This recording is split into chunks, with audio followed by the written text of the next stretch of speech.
Got debris blocking the way. 65 northbound, the left lane and left shoulder blocked right there at mile marker 89.2. That's going to be just north of downtown. Then looking down here in Rutherford County, got a multi-vehicle crash just popped up. Eastbound 24, right between Laverne and Smyrna. Traffic every 10 minutes every morning on Super Talk 99.7 WTN.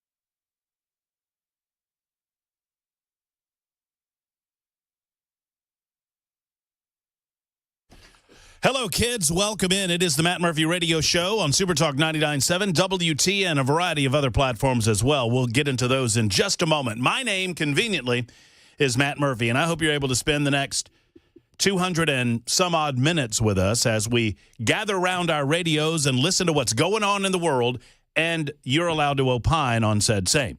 The way to do that is either, well, there's a lot of different ways to do that. You can listen to me yap and moan about things happening in the world that we don't like, or you can do something about it and pick up the phone and call us and yap and moan too.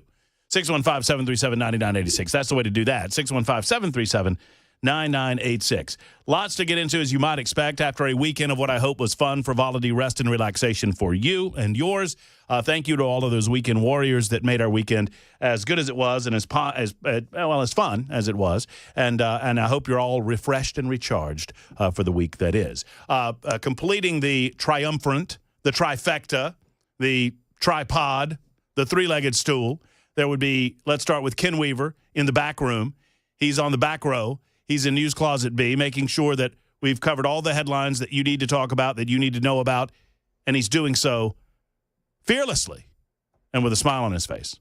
Good afternoon, boys. Yes. Mr. Weaver, how the hell was that? Damn it, I screwed up the show now. How was that weekend? That's what I was trying to say. It was good. Good? Yeah, it was good. I beat my family in a game of Cards Against Humanity. Well, I'm glad there was a second half to that sentence. I was going to be concerned there briefly. It was great. I beat my family. I mean, I guess you could have stopped right there and left us guessing. There's Chris Webber. Boy. I whipped him. Whipped him good. I haven't played CAH in a long time. What an enjoyable game.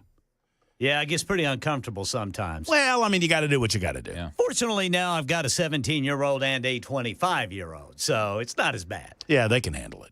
Everyone needs to know what they're getting themselves into before they start playing. Yes, sir. Yes, Cards Against Humanity is designed to make one uncomfortable, or if you are predisposed like I am, you get such enjoyment out of watching the discomfort of others. Yeah. I mean, in my world, nothing's off the table and it's never too soon. Mm. I just live that way, generally speaking. Nothing's off the table and it's never too soon.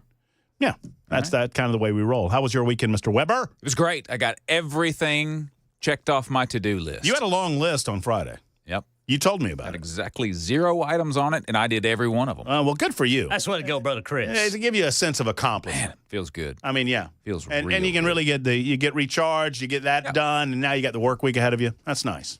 Yeah. That's nice. I went to the doctor. Oh, that does not sound fun. I went to a medical best, professional. I think I'm going to have surgery.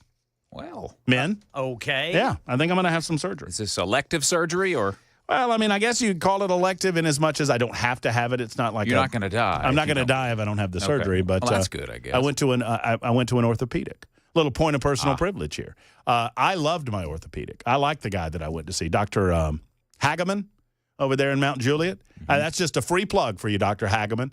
Hopefully somebody will say, hey, I heard about you on the radio. That Matt Murphy fellow you were talking to about his bum shoulder was talking about you on the radio. So there you go, Dr. Hageman. And because you know what? I like a doctor that want a couple of things. One, you want an old lawyer and a young doctor. That's as the saying goes, right? Okay. Old lawyer, young doctor. Law doesn't change, but medical science does. That's why you want that young doctor. Dr. Hageman's a fairly young guy, younger than me. But he's been around the block a time or two. We got some x-rays done on the old shoulder. I've had a bum shoulder for a long time, and it's getting increasingly worse. Yeah. And I was told today, and I'm not going to get too deeply into it unless y'all want to. I don't want to bore the audience with all of this detailed information. But I have, Ken Weaver, I don't think I've told you this. Let's hear it, I brother. intentionally kept this from both of you. I wanted your reaction when I said it. Dr. Hageman told me today in Mount Juliet that I have one of the most impressive goat's beards that he's ever seen. All right. Mm-hmm. He was not referring to my hair on my chin. He was talking about your beard. No, he was not talking about my beard. I wish I knew what he was referring to because my mind is going places that I probably don't want it to go. He told me that even before I took my shirt off. How about that? But when a doctor tells you that, how impressive your goat's beard is, well, your shirt's going to come off at some point. Goat's beard. Well, now I'm going to have to look up what a goat's beard is. So when it's in reference to a Homo sapien. Careful with your... I beat my family this weekend. Beat them good. What is a goat's beard when you go to the doctor? Say shoulder goat's beard. See what it says. See what it says, Ken Weaver. I about 15 or so years ago, as he tippy types, when Weaver gets it, he'll let us know. Oh goodness! Yeah, I know. Yeah, you got to get rid of that, dude. I do. You don't want that. No, you do not want a goat's beard. No, sir. But they formulate. So we put the story together, and I figured out what's happened. Quick story, and then we'll get into the hour of Doge. More on that in a moment. So about 15 years ago, I was playing softball in a little softball league in Birmingham, and I think it might have. Now, it wasn't the last softball game I was a part of, but it was the last moment in my life that I thought I actually knew what I was doing on a softball field. Because my fat butt hit a double in the gap, and instead of just getting on second base and standing there, I tried to stretch it to a triple. And I dove for third base, and I janked up this left shoulder. I jammed it. I think I dislocated my shoulder. And there was shooting, lightning pain, yada, yada, yada. There was there was a pop and then more pain. A lot of that going on. So I wake up the next day, cannot move the shoulder. For 3 days, I can't move my arm. And I'm like, well, I'm going to have to go to the doctor. And eventually it got better to the point that I thought, well, maybe I don't need to go to the doctor. Yeah. Here's a hot tip. I should have gone to the doctor then. Yeah. I've got one of those, dude.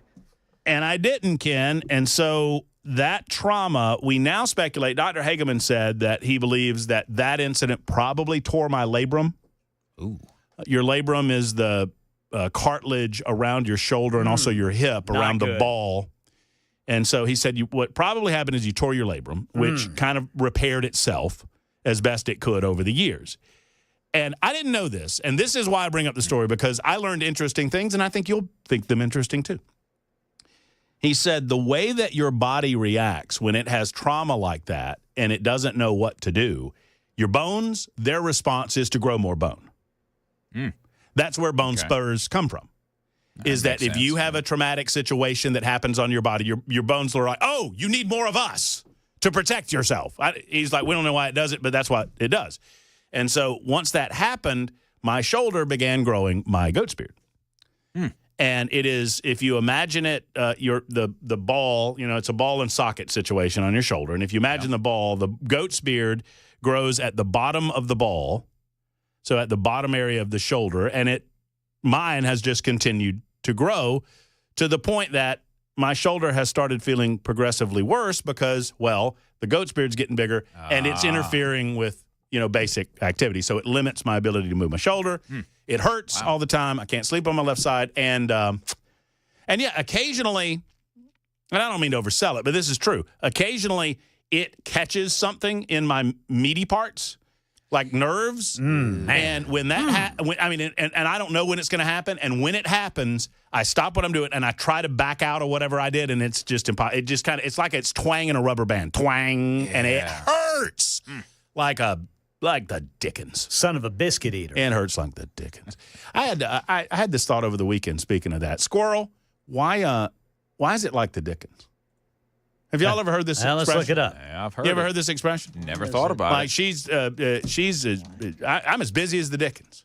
Or that's as tough as, she's as pretty as the, I don't know. I don't know why. I don't think I've ever heard that particular variation. I don't know. I was just trying to come up with different things, and I couldn't. Let's see. Like the Dickens is an expression used to emphasize something is extremely bad, difficult, or unpleasant, essentially meaning like the devil.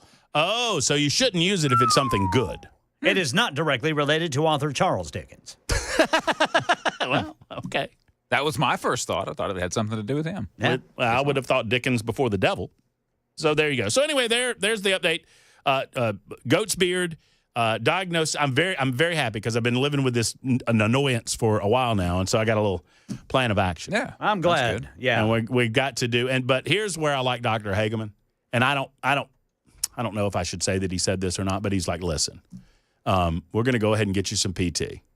He said, he's like, how do you want to solve this problem?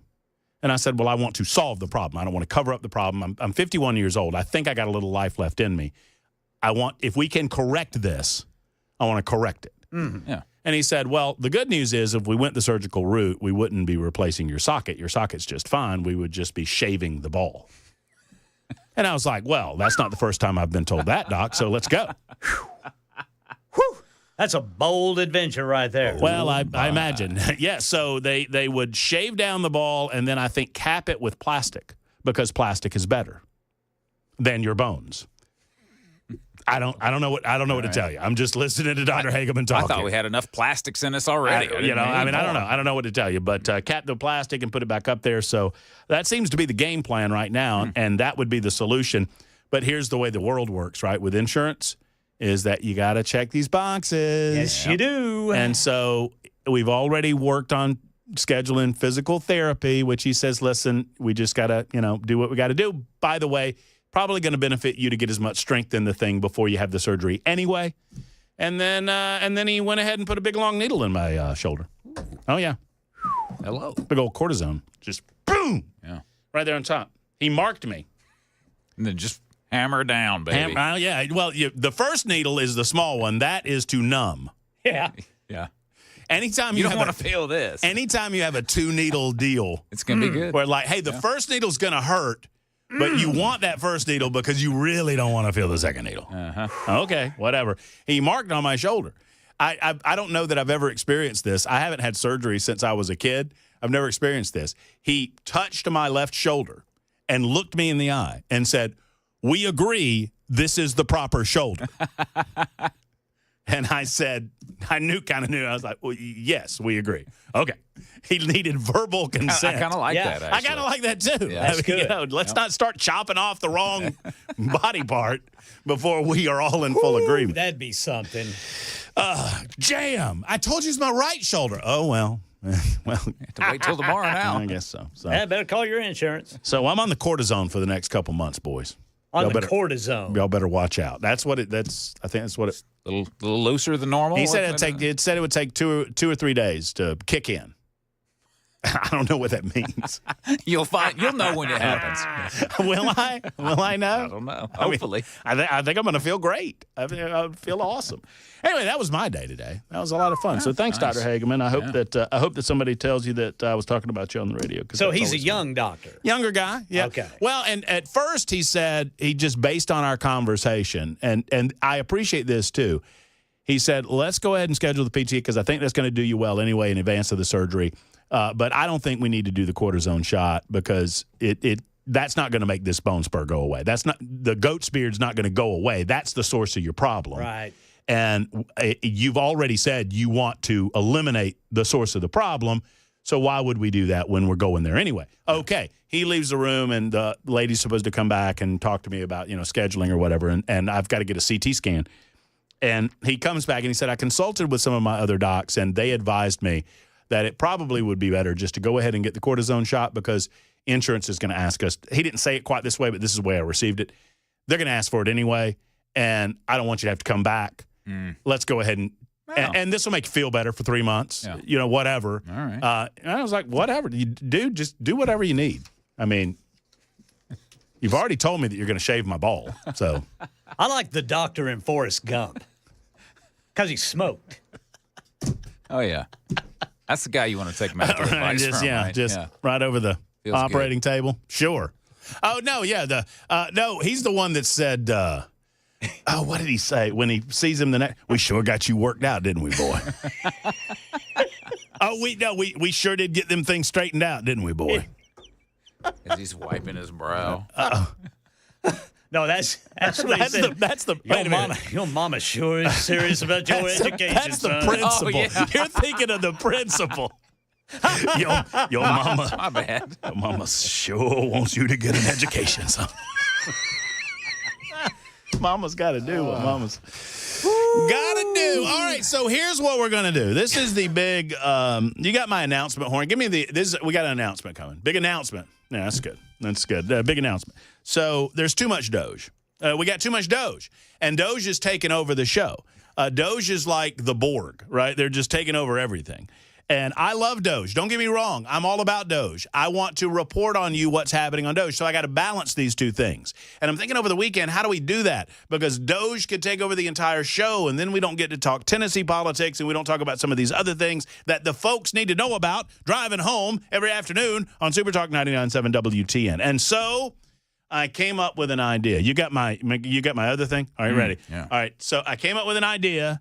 We are going to present to you every day during this time on the Matt Murphy Radio Show, the Hour of Doge.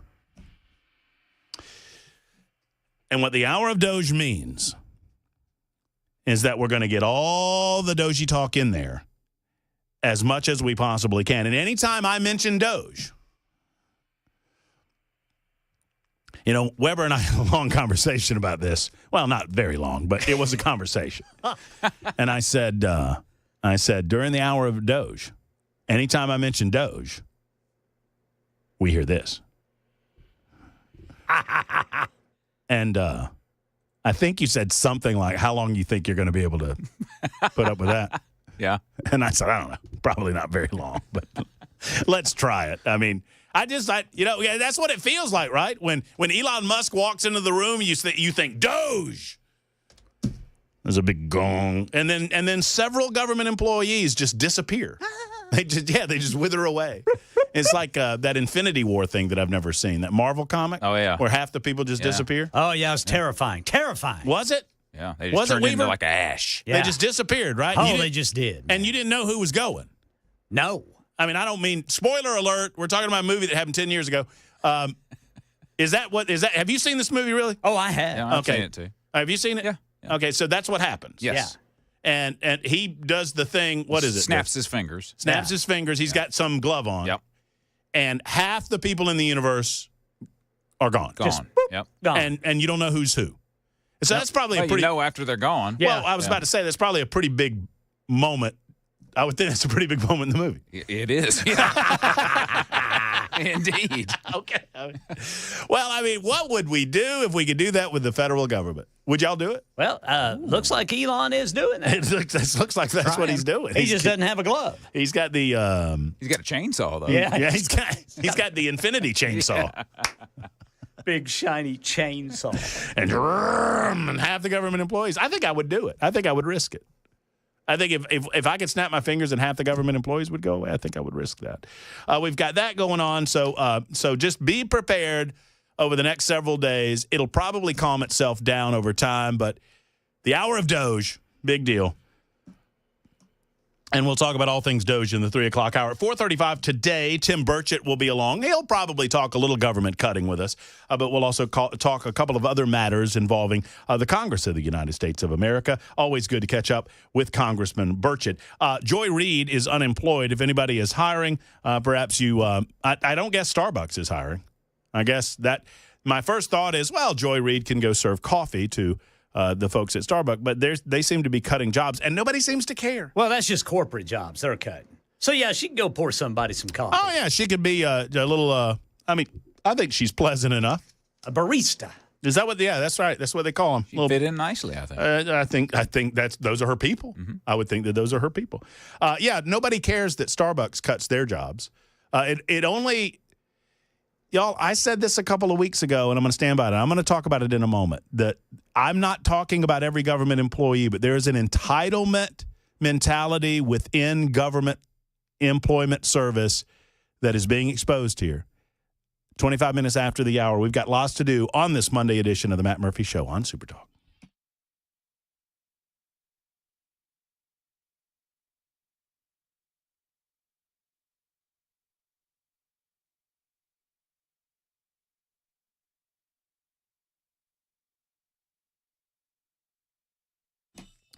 Hello, friends. It's Matt Murphy. Let's talk for a moment about Genesis Diamonds. And gentlemen, if you've thought about upgrading to a Rolex, ladies, if you've thought about the incredible opportunity that exists at Genesis Diamonds with the Rolex of your dreams, I don't want you to miss a massive 2-day luxury pre-owned Rolex event at Genesis Diamonds. It's coming up this Friday and this Saturday. It's 2 days only.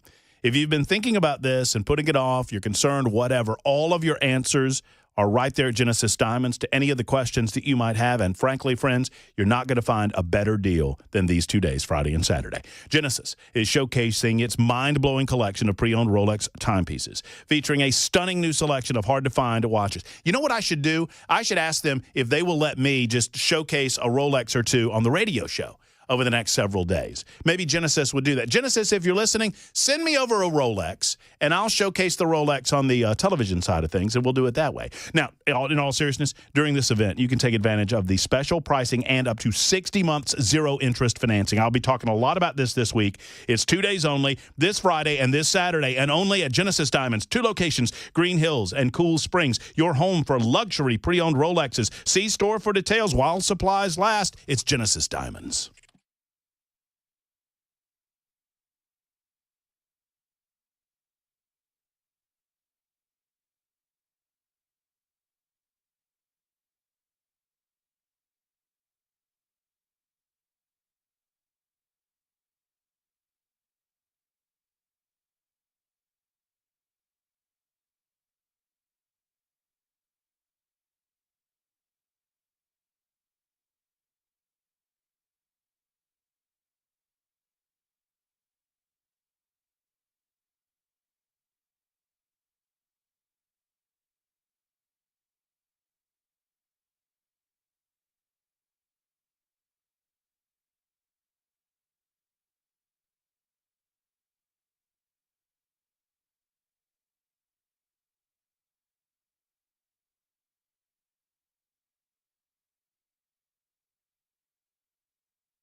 I'm Ken Weaver with your top stories. Full forecast and traffic in 5 minutes. President Trump says the war in Ukraine could be ended in weeks. Quote, if we're smart. A lot of good things toward peace are happening, moving it I think, pretty quickly. Yeah, he says Vladimir Putin would agree to a European peacekeeping force in Ukraine. Another airline mishap today. Delta passengers forced to evacuate via slides at Hartsfield-Jackson Atlanta International Airport after haze or smoke was observed in the plane. Attorneys for federal workers filing a lawsuit in California today claiming Elon Musk violated the law with his weekend demand that employees explain their accomplishments or risk being fired. Investigators say they seized more than 120 terabytes of child sex abuse material from a home in Northern California last week. To put the amount of data in perspective, a sheriff's office spokesperson said 1 terabyte of data is roughly 120 hours of HD video.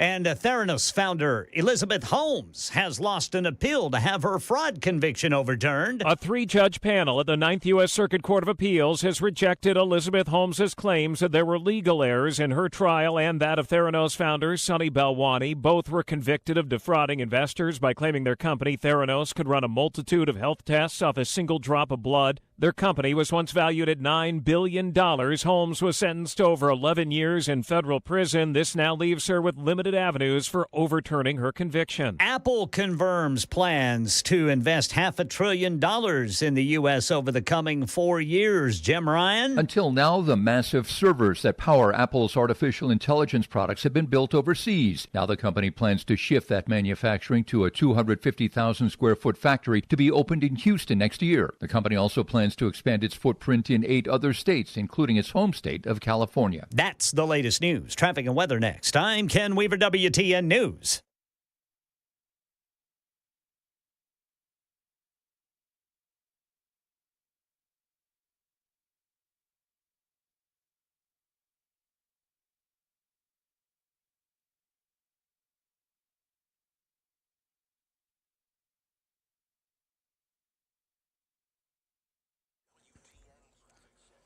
Got a crash reported affecting the on-ramp 24 eastbound from Waldron Road. Also in Madison, we've got debris in the left lane, 65 northbound, right before Dickerson Pike.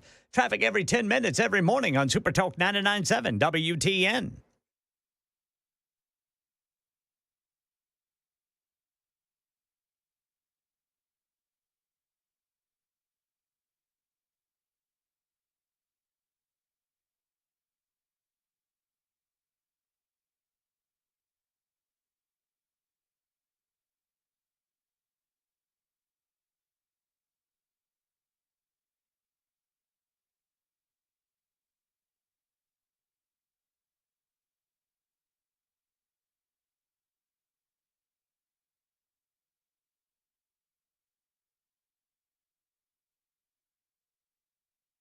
Wednesday night into early Thursday, a few rain showers, no severe threat, no flooding threat. A little cooler Thursday, back in the 50s, then we're back near 60 on Friday, under plenty of sun.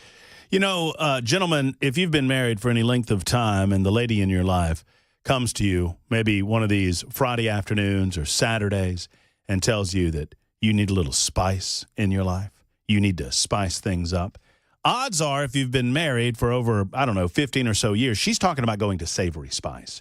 Savory Spice has 2 locations to serve you, and they can spice things up in the kitchen. They've got one over in L&L Market on Charlotte Pike. That's in Nashville. The other is just off the square in Franklin. And if you're looking to spice it up this winter into spring, it's time to get to Savory Spice because they've got all the great spices. They've got every spice imaginable. They've got more than just the big box stores, and they've got a better quality of spice than the big box stores. You know, you up your food game. You get a better cut of meat because you don't want the rubber chicken, right? You get a better, type of veggie. Maybe you go to the farmer's market or whatever. Well, you don't truly up your food game until you up your spice game. And you up your spice game at Savory Spice. Go see it to understand it and to believe it. Savory Spice, the only shop that I will recommend. Go see Holly and David at Savory Spice in Franklin, in Nashville, and tell them I sent you.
I'm just a bundle of energy. I've got so much stuff to talk about.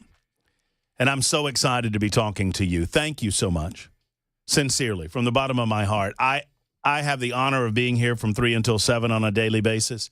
And you are the honor in that regard because you listen and you participate and you dial us up on, the Talk TV side of things. You maybe find us on our app. You can find our app at Supertalk 99.7 WTN, or you're listening on the regular old radio station, 100,000 watts of blowtorch power. I thank you, whatever platform you're utilizing. I thank you for hitting us up on the super text line, hitting us up on the phone lines. I appreciate every single one of you. And I am a bundle of energy after a weekend of just chomping at the bit. I say chomping at the bit.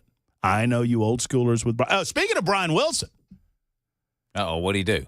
Brian Wilson, big time ad on if me shaving my head. No, wait. Dadgummit, they did it to me.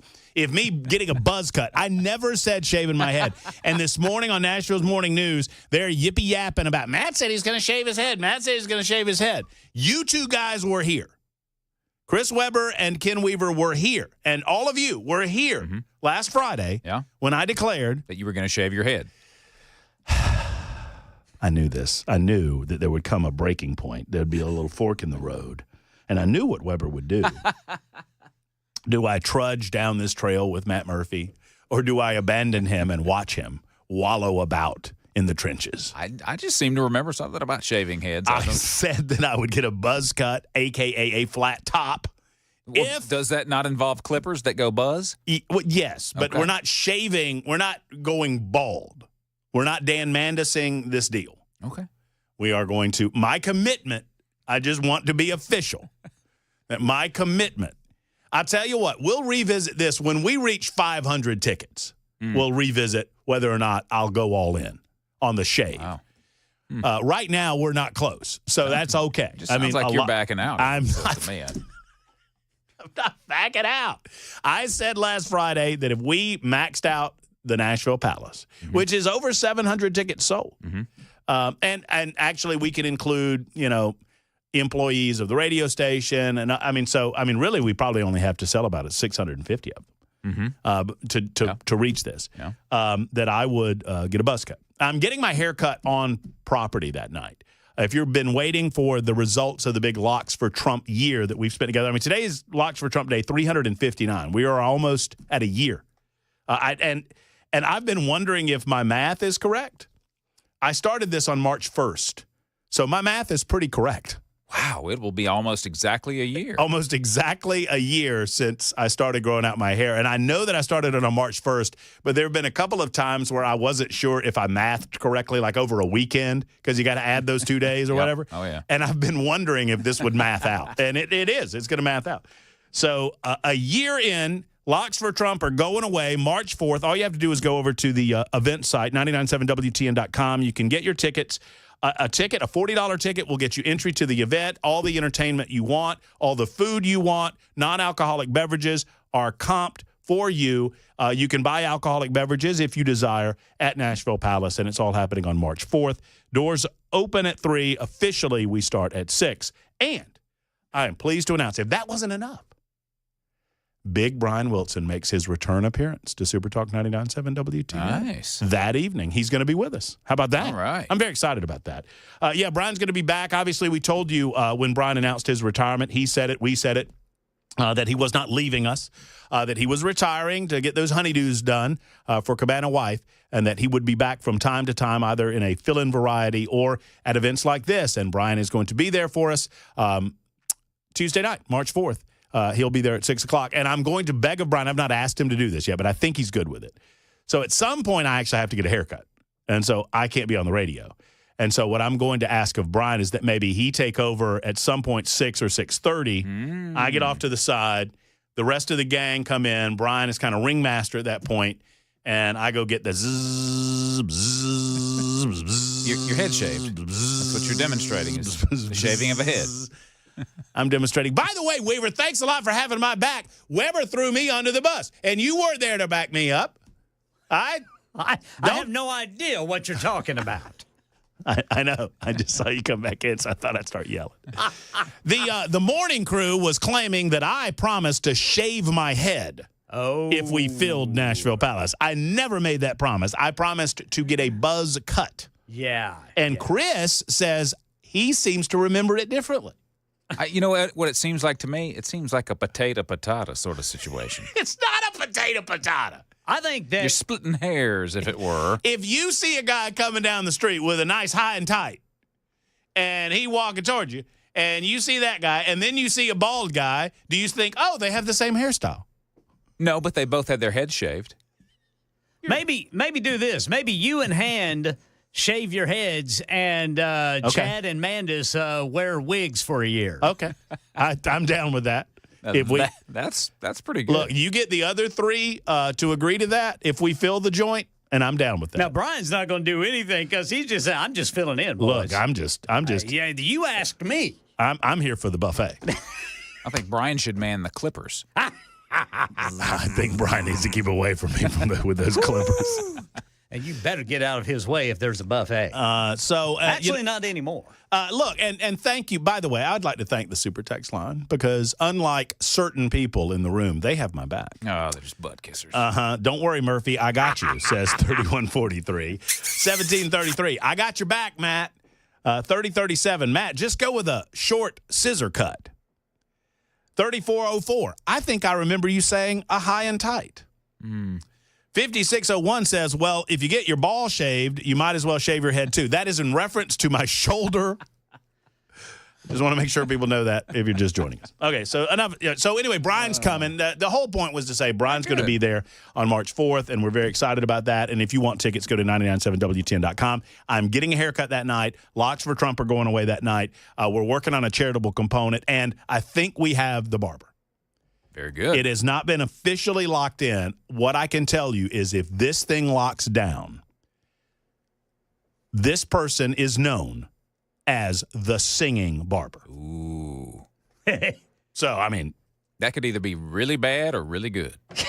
Singing or the haircut? I was about to say, Ken, in a lot of different ways. I mean, I'm a little nervous. I think I kind of want his singing to be bad. I'm looking it up right now. Because I feel like if the singing's bad, the haircut will be good. I don't know why it's either or. I picture Alfalfa from, all in the, was it? Yeah. The Little Rascals. Do you remember that scene where he plays the barber of Seville? Yes. That's a great episode. No. I think his first name's Nick. Nick. Ken Weaver. I believe that's an interesting name for a barber. I hope that's not what happens when he's manning the razor. I mean, I just don't want him to hit one of those high notes and zoop. There it goes. It looks like I think I've identified him, but I'm not going to give it away. Well, we're working on that. Is an active situation that's going on right now to nail that down. So excited about that possibility as well. This is the hour of Doge, and I've got to talk Doge stuff. So because I've got to get to Joy Reid because I have Joy Reid's response to her firing pulled up on my screen over here. Oh, Joy! And her face is freaking me out. I mean, it really is. She's bawling. And it's kind of freaking me out over here in the corner, so I got to do something with that. Before we get to that, Mike is in Spring Hill. Hello, Mike. Yeah, hey, how y'all doing? Mike, I'm great. I hope you are. Yeah, doing good. Hey, so I was calling because I've been dealing with this for the past couple of weeks now ever since. So I'm a federal employee, and I won't say I'm a Trump supporter, but I'm definitely a staunch Republican.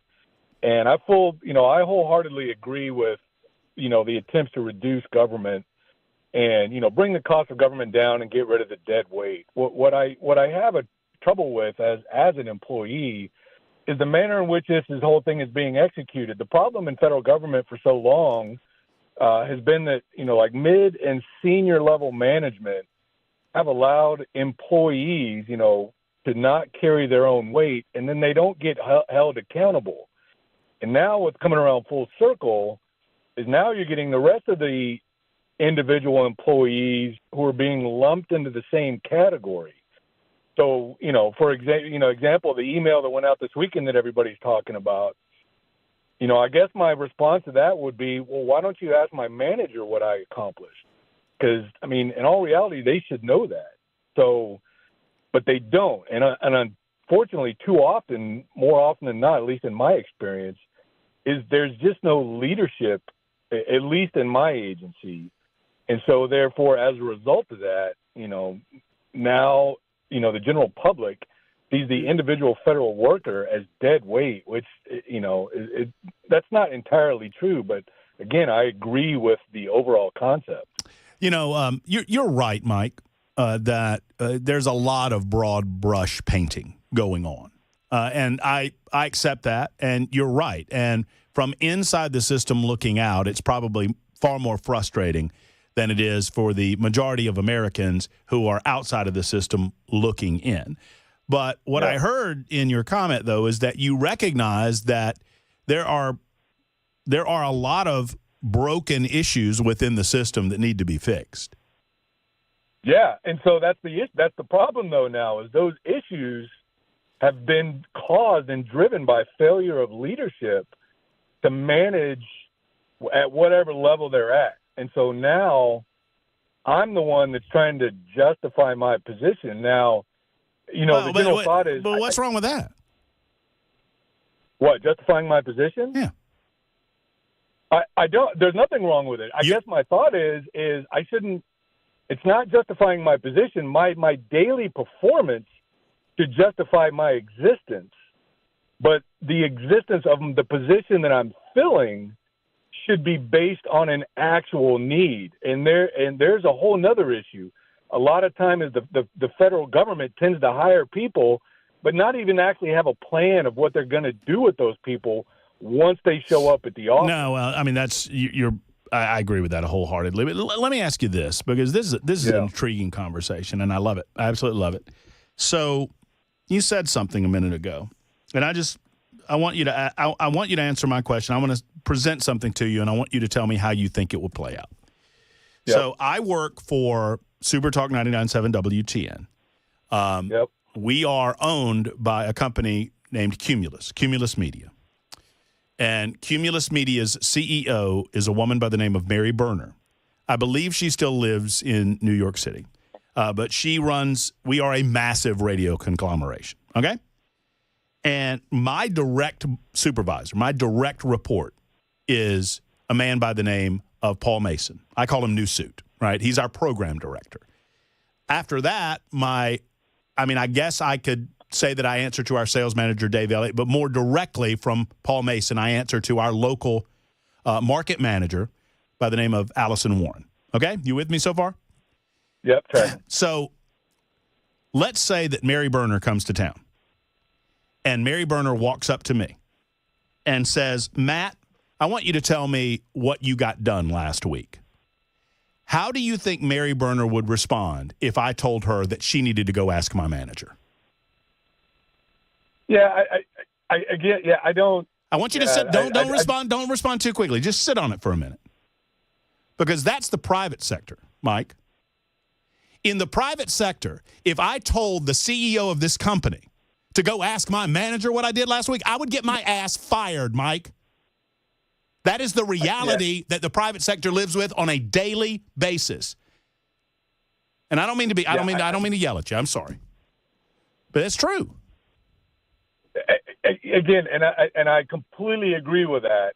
But like I said, I don't mind doing that. If my boss comes to me and says, "What did you accomplish last week?" By all means, I'll do that. And we do. Who's your boss? If Donald Trump isn't your ultimate boss, then tell me who is. I completely agree with you. Trust me, man. I did 20 years I did 20 years in the Marine Corps. I'm a retired infantry officer. I get, I'm not saying that I don't owe when somebody asks me what my issue is, but I'm just trying to highlight the bigger picture is for example, the big issue right now is the DC workers who left the office before COVID.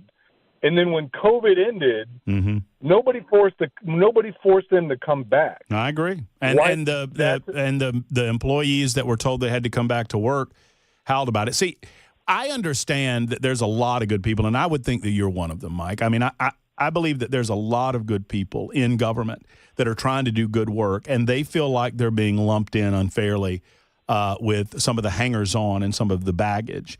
Here's what I would argue, that what what Elon Musk has done fairly masterfully over the last several weeks is he's identifying the baggage. And if I ask a general question, well, let me put it to you this way. If you and I are standing in front of a group of dogs, Mike, and I throw a rock, which dog's going to bark? Oh, the biggest one, probably. Well, probably the one that got hit. The one that, all right. So they're trying to identify when you ask this question, as absurd as this premise might seem, the baggage are the ones that are going to howl the loudest about having to do this. I understand that people might think that it's silly. I understand that people might think that it's a waste of time. There's a lot of things that we do in the private sector that seem silly and a waste of time. I think it is designed to separate the wheat from the chaff. Yeah, I completely agree with you, but I guess my point is a lot of the good workers, unfortunately, like when you say federal employees, and I know you don't necessarily mean it that way, but that's what's happening is the good employees are getting lumped in with the bad ones. And I completely agree. The American Federation of Government Employees, whatever, the way that they're responding to this whole thing, I don't agree with it. I'm not a union worker. I've never bought into the union thing. However, it is, a little bit, it would call it anxiety creating the fact that, the good ones may wind up losing our jobs as a result of years of failed leadership to hold the poor employees accountable. So because of that, and I agree with the theory, and by all means, if I have to lose my job in the name of improved government efficiency, so be it. I'll deal with that. That's what that's just one of my beliefs. I guess I would just implore those that are considering the situation to take into account those people that are getting wrapped up into this, and just because they hold the title of federal employee doesn't make them a bag of rocks. So that's the issue. Well, and I understand the concerns. I'm not trying to be insensitive. That I do have to go. Thank you, Mike, for the call. I would suggest to you that if, as a federal employee, and I'm not saying Mike's saying this, but if it's a matter of you getting your feelings hurt, well then, suck it up, Buttercup. Suck it up. Do your job. Do it well. You'll be fine. And I'm not saying Mike. I'm saying generally. It's Super Talk 99.7.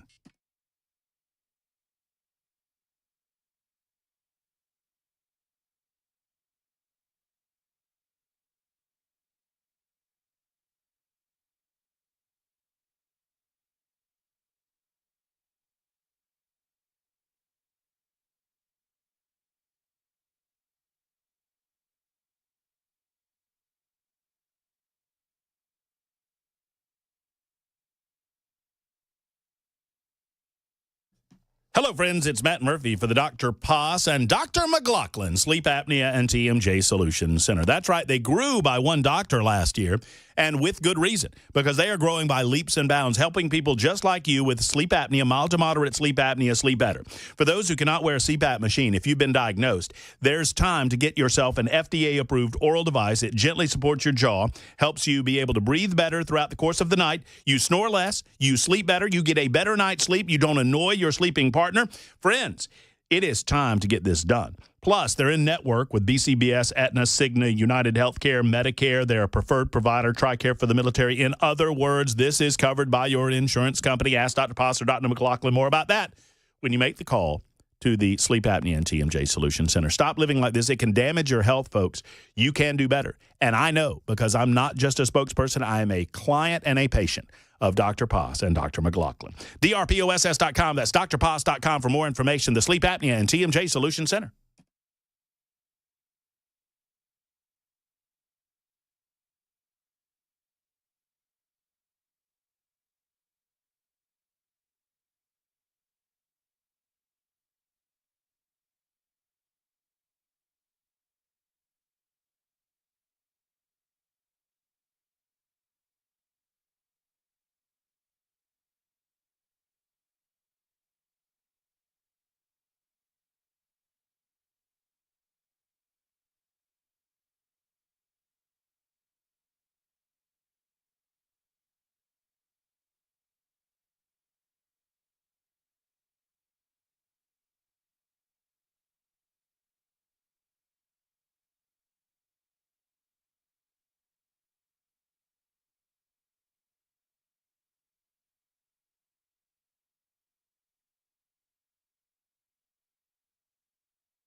Did you know you're overpaying for your health and wellness products? With over 20 company-owned brands offering its members vitamins, supplements, wellness, and skincare products, you're able to save up to 70% off retail. Members Nutrition can't change your life, but we can change the way you live.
Four o'clock on the dot. I'm Ken Weaver with your top stories. Got the full forecast and traffic in 5 minutes. President Trump welcomed French President Emmanuel Macron to the White House today.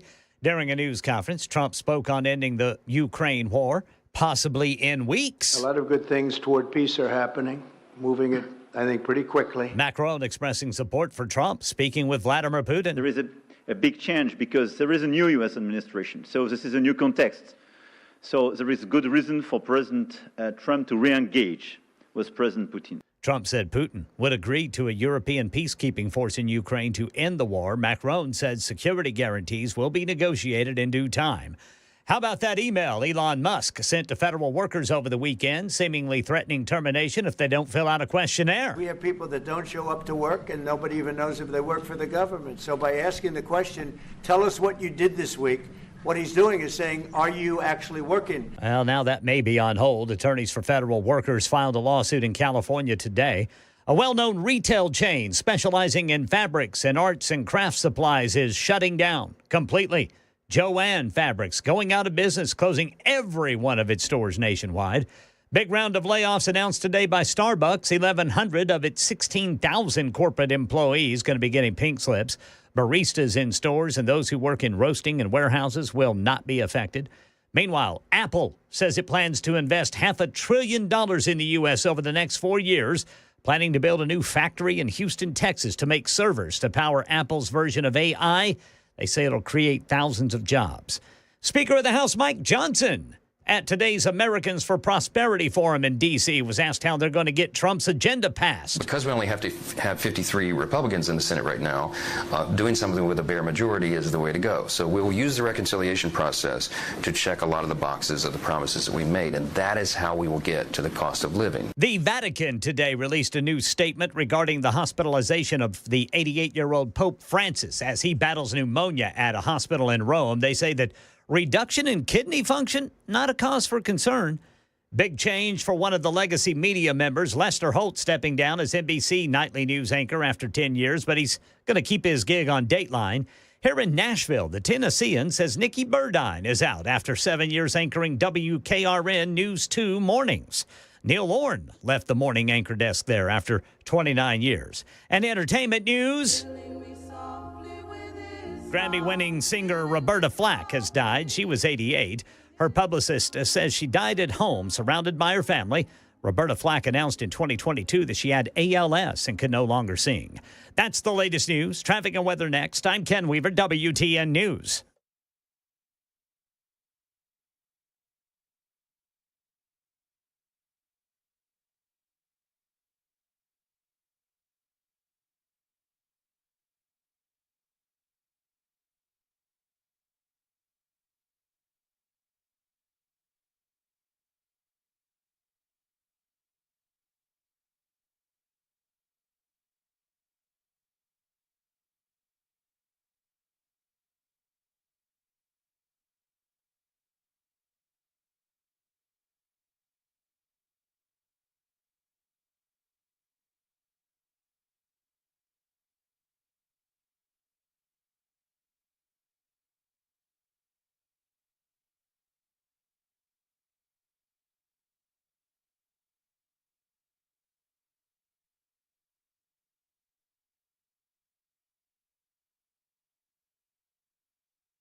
All right, a crash is blocking the right two lanes, 40 eastbound after Fessler's Lane. Then on the east loop going westbound, police reporting a crash there at Shelby Avenue. In Brentwood, police reporting a crash 65 southbound at Old Hickory Boulevard. And looks like in Pegram, got a stalled vehicle. Highway Patrol there trying to get that out of the way. That's going to be 40 eastbound after McCroy Lane. And in Madison, still got debris in the left lane, 65 northbound before Dickerson Pike. Traffic every 10 minutes every morning on Super Talk 99.7 WTN.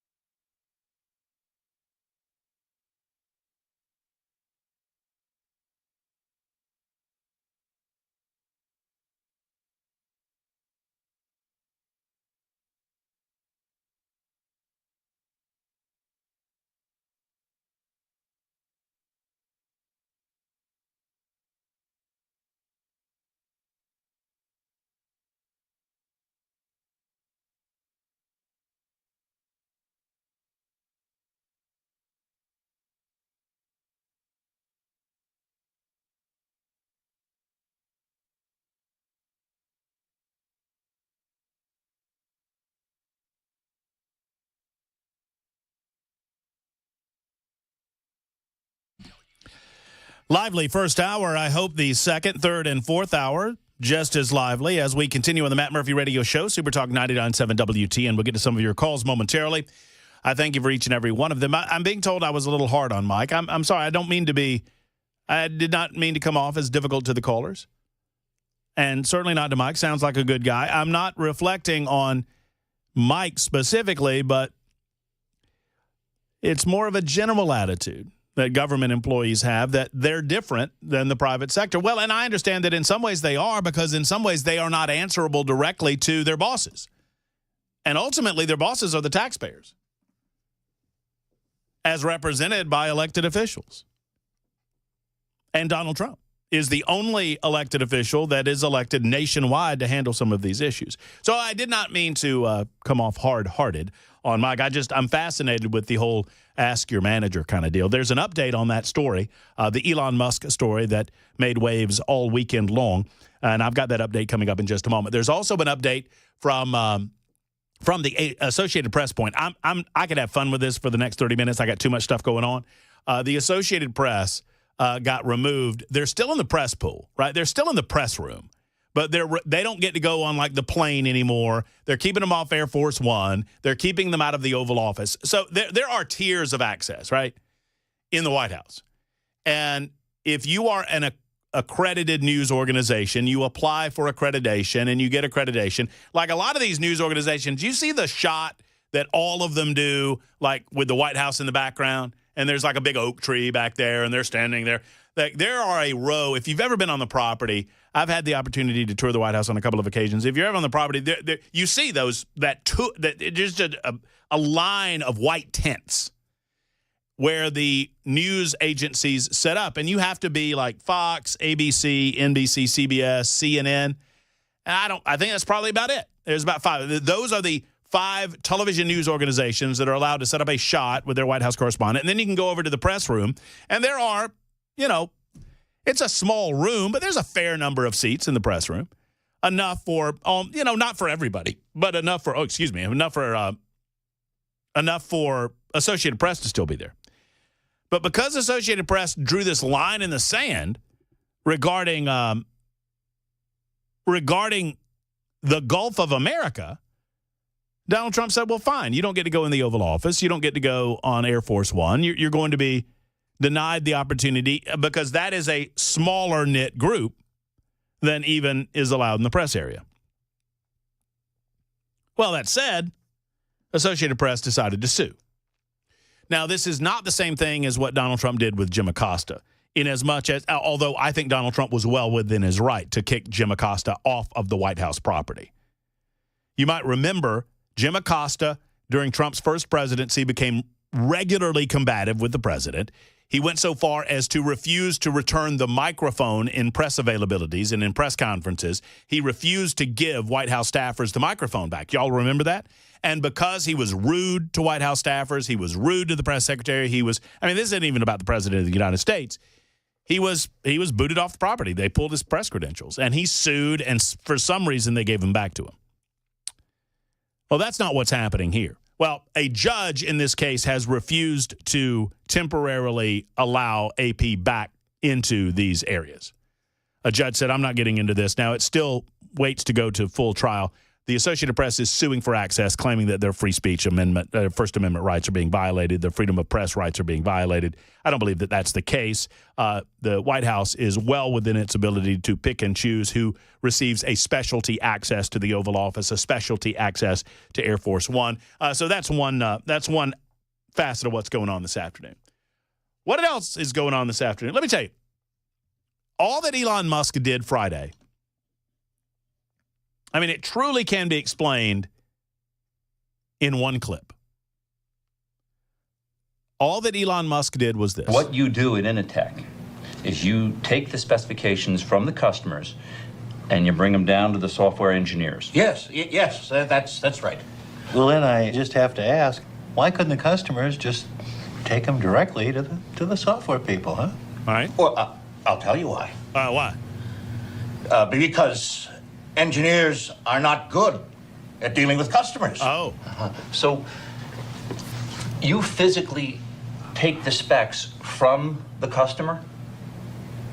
Well, no, my secretary does that, or the fax. Or the fax. So then you must physically bring them to the software people. Well, no. No. Yeah, I mean, sometimes. What would you say you do here? Well, look. All right, and so you have to cut it off there Yeah, because I was gonna say. I remember we got caught one time. You got to cut it off because then he demonstrates what a people person he is. By, well, I already told you. Blah, blah, blah. A lot of cursing going on. What would you say you do here? Now, I hated it. When I was in management, believe it or not, they allowed me in management for a period of time. I know these were dark times in the Cumulus Media family. But I was a program director for about 6 years in Birmingham, Alabama. And one of the joys of coming to Nashville was not only to experience Nashville and Tennessee, and I have loved every single moment of it, was to meet you and to get to know you, and I've loved every single moment of that, but also to be out of management. Because, I mean, it was a great joy to be a part of that, because it was a great joy to help people grow in their jobs. I loved dealing with the people that worked at Talk 99.5 in Birmingham. I loved every single person locally. I did not care for what we had to do otherwise. And I understand it. I get it. I know that the people above me need to know the work product that exists. But every week, I think Dan Mandis told this story this morning too, for during his days as program director. Every week, we had to fill out a weekly summary to send to our bosses.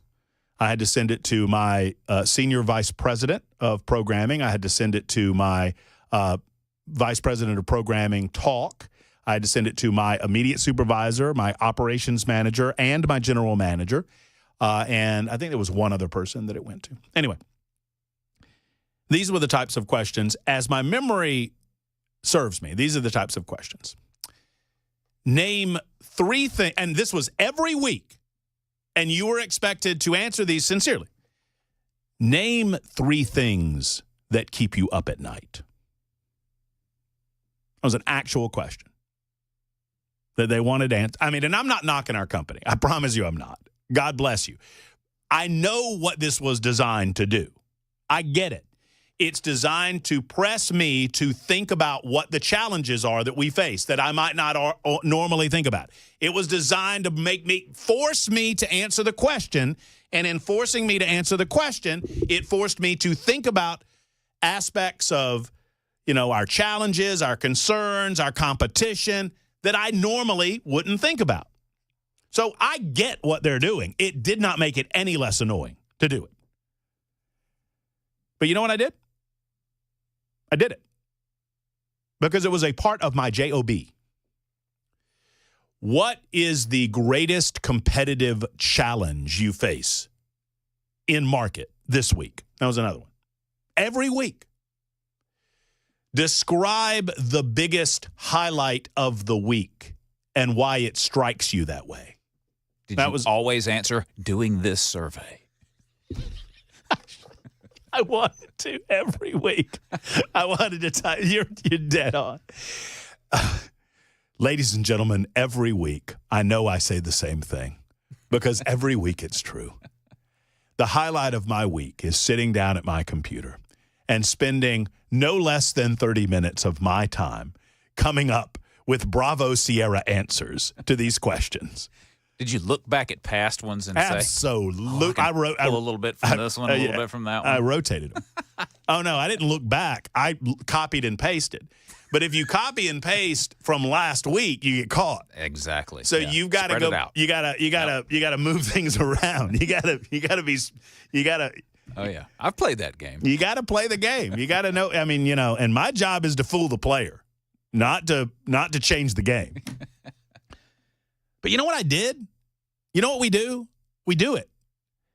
Now, we might not like it. We might think it's foolish, but we do it. I believe that this 5 things question is designed to see who's in it to win it and who's not. Who's willing to at least play the game and who's trying to change the game, or who's not in for the game, who's not in for the long haul. If you can't manage to play the game, then maybe you shouldn't be in the game at all. Now, there's a development because government is a different world, and I understand that. And I don't want to come off as knocking federal workers. I really don't. But as a rule, federal workers believe that they are different than you if you don't work in the federal workforce. State workers, not so much, but there's a little bit of that going on too. Are y'all with me on that? I don't mean to come off hard-hearted, and it's not personal. It's just an observation. I am observing that federal employees come off as a bit entitled. Not even a bit entitled. They come off as entitled to the average private sector worker. Because if my boss asked me, hey, what 5 things did you do last week? And they were serious, I would come up with 5 things. Well, I did 5 radio shows. I did Monday, I did Tuesday, I did Wednesday, I did Thursday, and I did Friday. That would be my first answer. And if their expression changed to a smile or a laugh, I would think, oh, I got them. We're all good. If they continue to look stern or jerkish, then I would go on to plan B, which is to answer the question a little more seriously. Federal workers, according to a news story out of the New York Post, this broke about 10 minutes ago, federal workers don't have to answer Elon Musk's prompted emails outlining what they did in their job last week, despite the Department of Government Efficiency figures announcement that failure to do so would amount to resignation. Officials at the Office of Personnel Management, or OPM, have notified human resource bosses across multiple agencies that responses to the emails, which were due at 11:59 tonight, Eastern Time, 10:59 Middle Tennessee Time, were voluntary, according to a source familiar with the situation. OPM also instructed multiple HR departments that failure to reply to the email did not mean automatic termination, despite the warning to the contrary. Government agencies and departments had already instructed their employees not to reply to the email, including organized departments like the FBI, Kash Patel's deal.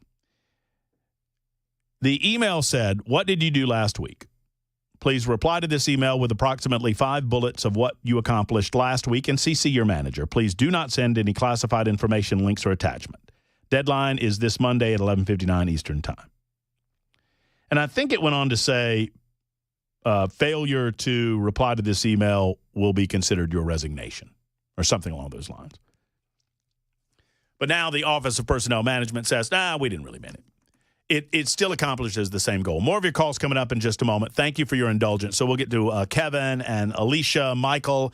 Oh, Mr. Jimmy's on the line. A lot of people have been asking about Mr. Jimmy. We'll get to him as well. 20 after the hour on Super Talk.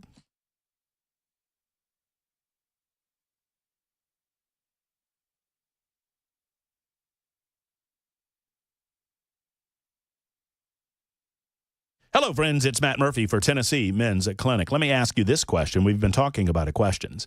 Do you feel low energy lately, gentlemen? if you are of a certain age, and really I'd put it in any age category, but really after the age of 40, if you're starting feeling a loss of energy, motivation, or drive, if you don't feel like getting to the gym like you used to, or if you've noticed that this comes in the form of intimacy with your relationship, with your significant other, bedroom activity. We could go into some of the reasons for that, but the bottom line is this. About half the men listening to me will experience this at some point in their 50s or in their 60s.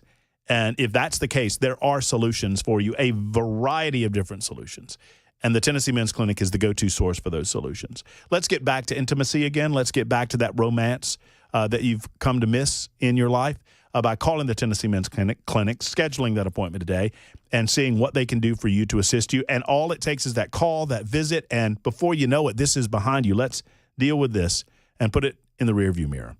The Tennessee Men's Clinic can be found online at TennesseeMen'sClinic.com. 2 locations, Franklin and the original Midtown location. Here's the number, 615-208-9090, 208-9090, Tennessee Men's Clinic.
Another restaurant chain announcing an egg surcharge. This story and more at 4:30 on Super Talk 99.7 WTN. You know, sometimes we should leave the cameras on in the studio. Sometimes, not always, sometimes.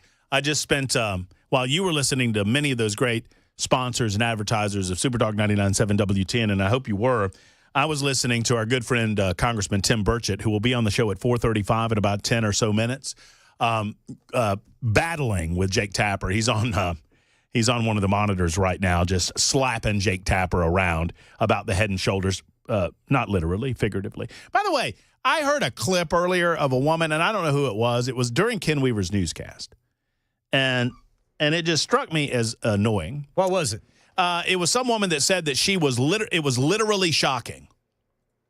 It was some clip where I don't know what story it was, but the woman said it was literally shocking.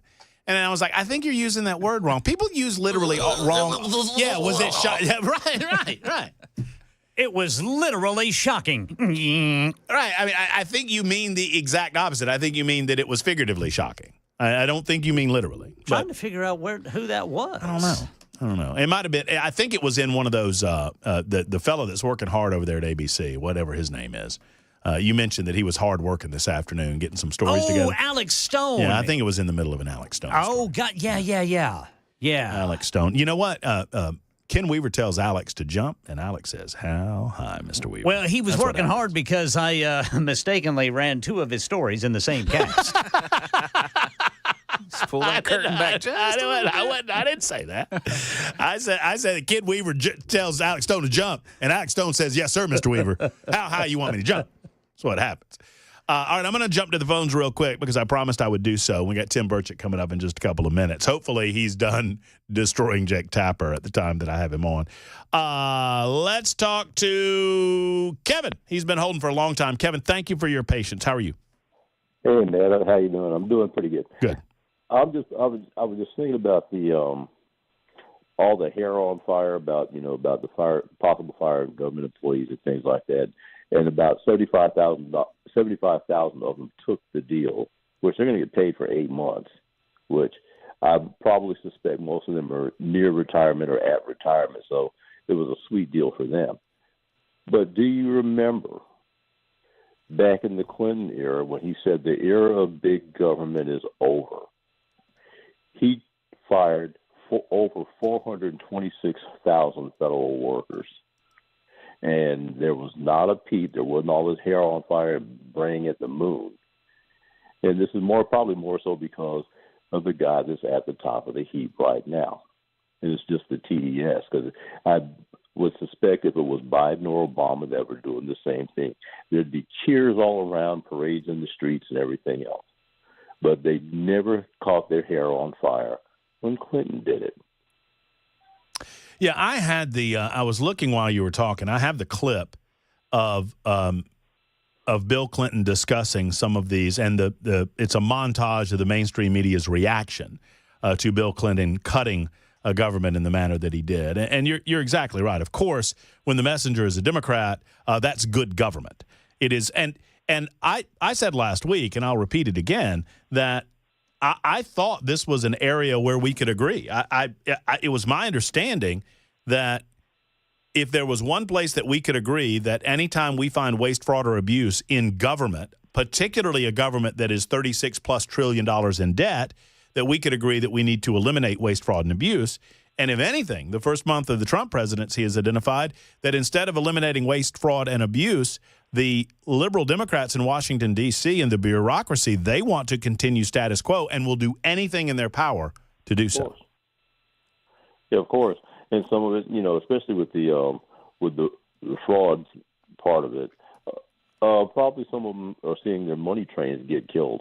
Because when you see some of this stuff and it's just this massive amounts of money and you have no accounting as to where it went, I'm pretty sure some of it went in people's pockets. Oh yeah. There's no question that there are individuals that are intentionally attempting to stymie this process because they are afraid of being exposed. Just think about the Epstein lists, and you can kind of understand the analogy there. Michael is in South Kentucky. Michael, thank you for the call. How are you, sir? Excellent. What is on your mind, Michael? You hear me? Yes, sir. Just speaking with some friends over the weekend, and it seems like a lot of people are thinking that this whole Kash Patel, Elon Musk thing is just theater and nothing's going to happen. And it kind of seems like nothing is happening. There should be some people in orange jumpsuits in shackles right now, and it hasn't happened. What's the holdup? We believe in the rule of law, Michael. My God, how many laws have been broken? Well, who do you want to arrest first? Anthony Fauci. On what charge? First. Well, you can't because he was preemptively pardoned. Well, were those pardons not ruled null and void? No, they were not. So more fake news. That's what I'm saying. Well, Michael, I mean, I'm not trying to argue with you. I'm just answering your questions. You say it's all an act. I don't believe that Kash Patel is an act at all. I don't believe that Donald Trump is an act at all. What's happened? Nothing. And we'll turn on him worse than we turned on Biden. They better get their stuff together and get busy. What do you want them to do right now? You want them to begin rounding people up? Absolutely. Mm-hmm. Who would you like to round up besides Anthony Fauci? And I understand, and I believe that Anthony Fauci deserves to be in jail because I believe he was directly responsible for the murder of people or the killing of people. Who besides Anthony here's a good Fauci? one. Okay. What about the Epstein list? Yet again, nothing. They're about to release it. No, they're not. They will not release it. No, they're not. You want to bet? I'll bet you. Bet me money. $1,000. I would encourage you then to disengage. You won't bet. You know it's not going to happen. Disengage. Yeah, I mean, I'll bet you if you want to bet, Michael. That's fine. But Pam Bondi, I mean, so you just don't believe them that they're going to release any of the list? It's how many years does it take? Well, they've only been in office for a month there, Mike. I heard a bunch of day one. This is going to happen day one. Let me say, what would calm you down right now? Well, I mean, what would Donald Trump need to do to make you think, ooh, this is great? Anything? Release the list. Okay. Other than that, that's just it. Release the Epstein list. Well, you got to start somewhere. That's a good start. Okay. Well, let's see. And I might owe Michael a lot of money here in a little bit. It's 32 after the hour on Super Talk.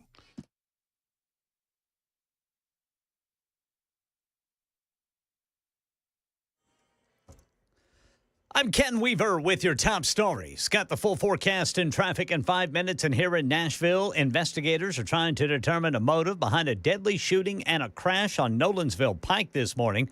People in the area are nervous, they tell Channel 4. Definitely. I mean, I'm standing in front of a coffee shop right now that I walk to sometimes. So that's really shocking that something like that could just happen so easily in this neighborhood. A 22-year-old man driving the car that crashed into Community Law Group was pronounced dead at the scene. 2 passengers were injured, one shot in the back, the other one in the leg, both getting treated at hospitals.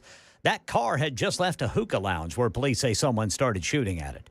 President Trump hosting French President Macron at the White House today. Trump said Vladimir Putin would agree to a European peacekeeping force in Ukraine as part of a deal to end the war. Trump doesn't have an issue with Elon Musk's new warning for federal workers over the weekend. Reply to an email asking for your accomplishments or risk losing your job. We have people that don't show up to work and nobody even knows if they work for the government. So by asking the question, tell us what you did this week, what he's doing is saying, are you actually working? Well, a lawyer for a group of federal employees filed a lawsuit in California today claiming Musk's email violates the law. Starbucks is getting ready for a large round of layoffs, 1,100 of its 16,000 corporate employees. Joann Fabrics says it's going out of business, going to shut down every store across the nation. Meanwhile, against the backdrop of tech sector layoffs and the threat of tariffs from the Trump administration, Apple is planning a major investment in its U.S. infrastructure, says Jim Ryan. Tim Cook was at the White House last week, and while the Apple CEO was silent after his meeting with President Trump, Trump was not. He's investing hundreds of billions of dollars. I hope he's announced it. Cook had not, but today Apple confirms that it'll spend $500 billion and hire 20,000 people over the next 4 years as it builds out its research and development and manufacturing within the United States. Denny's, the latest restaurant to slap a surcharge for meals with eggs. That's the latest news. Traffic and weather next. I'm Ken Weaver, WTN News.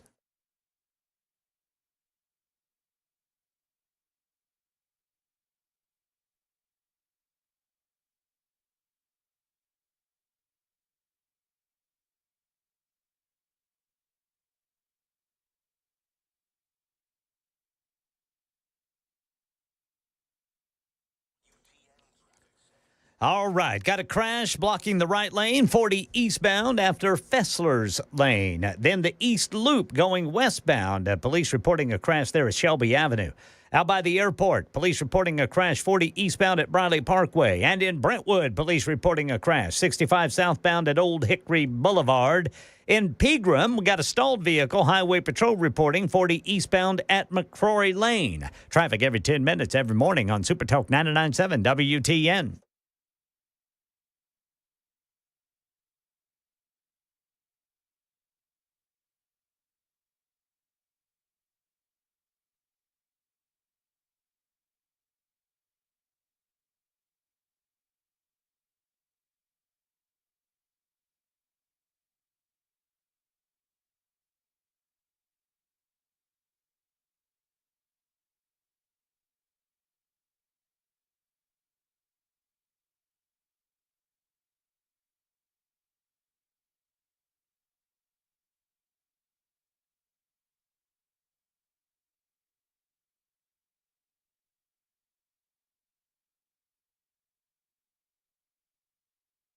Hello, friends. If you're feeling under the weather, I've had the sniffles the last couple of days, just been a little stopped up. And I know who to turn to if it's time. It's Grace Point Healthcare. They're affordable, convenient, comprehensive medicine in a direct pay environment.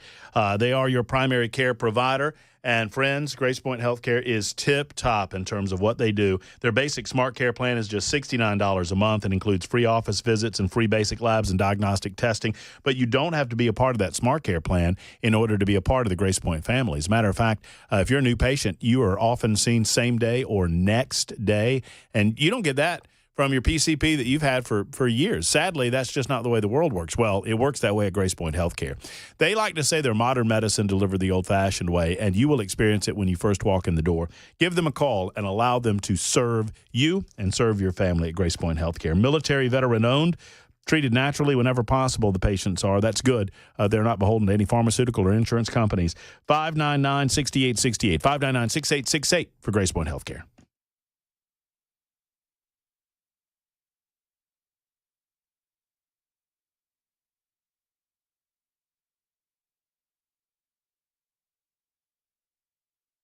Weather can change in an instant, and you need to be prepared for any outcome. That's why Generator Supercenter of Nashville will help keep your family safe and connected. We make buying a backup generator simple and easy, with financing options available, free in-home estimate, turnkey installations, no worry warranty, and most importantly, the monitoring and service of your fully installed generator. Come see us at our location in Nashville or visit us online. Generator Supercenter of Nashville. We serve all Middle Tennessee.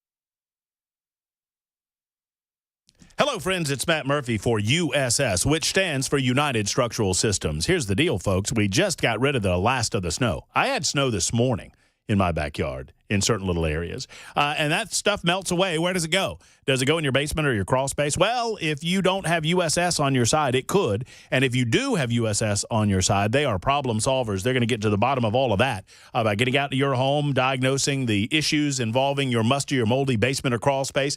Maybe it's a foundation issue you've noticed. Maybe there's settling or cracking or the telltale stair-step mortar cracks. You know what I'm talking about. Well, if you've got those, that's indicative of a problem. You need to call USS, United Structural Systems. They've helped almost 30,000 people in our area over the last 30 years. That's a long time and a lot of folks that have been completely satisfied by USS. They are problem solvers, and people trust USS.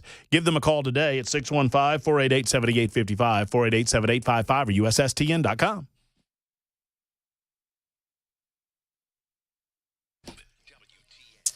Anticipating Congressman Tim Burchett in just a moment. Hopefully he'll be giving us a call.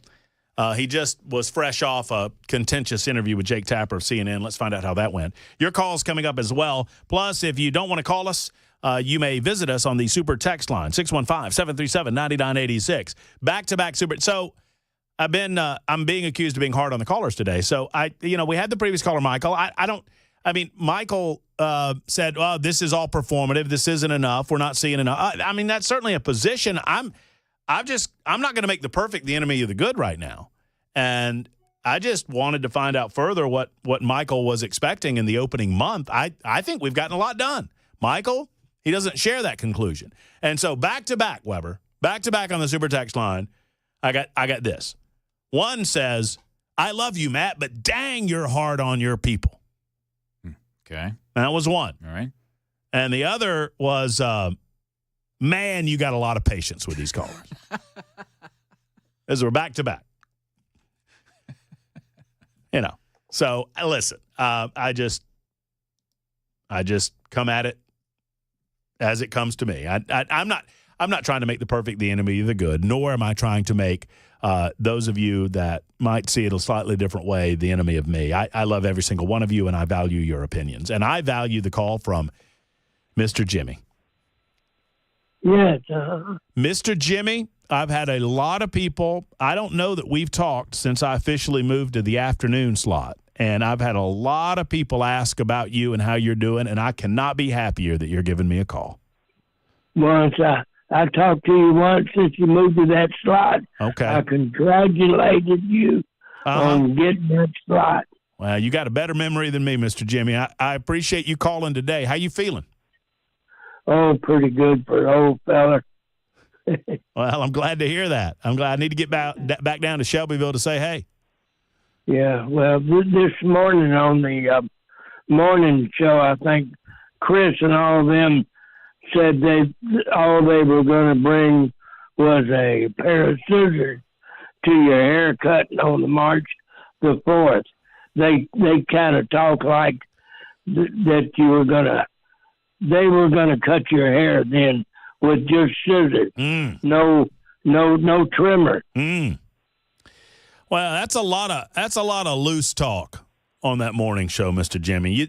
You know what I'm saying? There's a lot of loose talking going on at about 8:35, 8:40 in the morning on this radio station. Yeah. Mm-hmm. They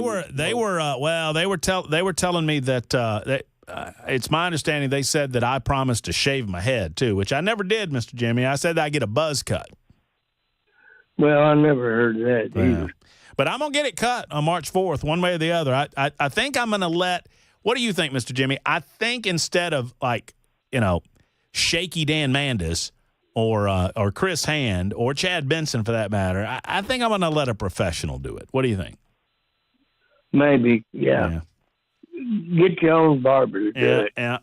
Yeah. You used to you ever have a barber that you recommended? I bet you had a barber for years, Mr. Jimmy. Yeah, I did back in Memphis. Yeah. Oh, I bet there were some good ones back then. Oh, yeah. This is back in the 50s and 40s and 60s.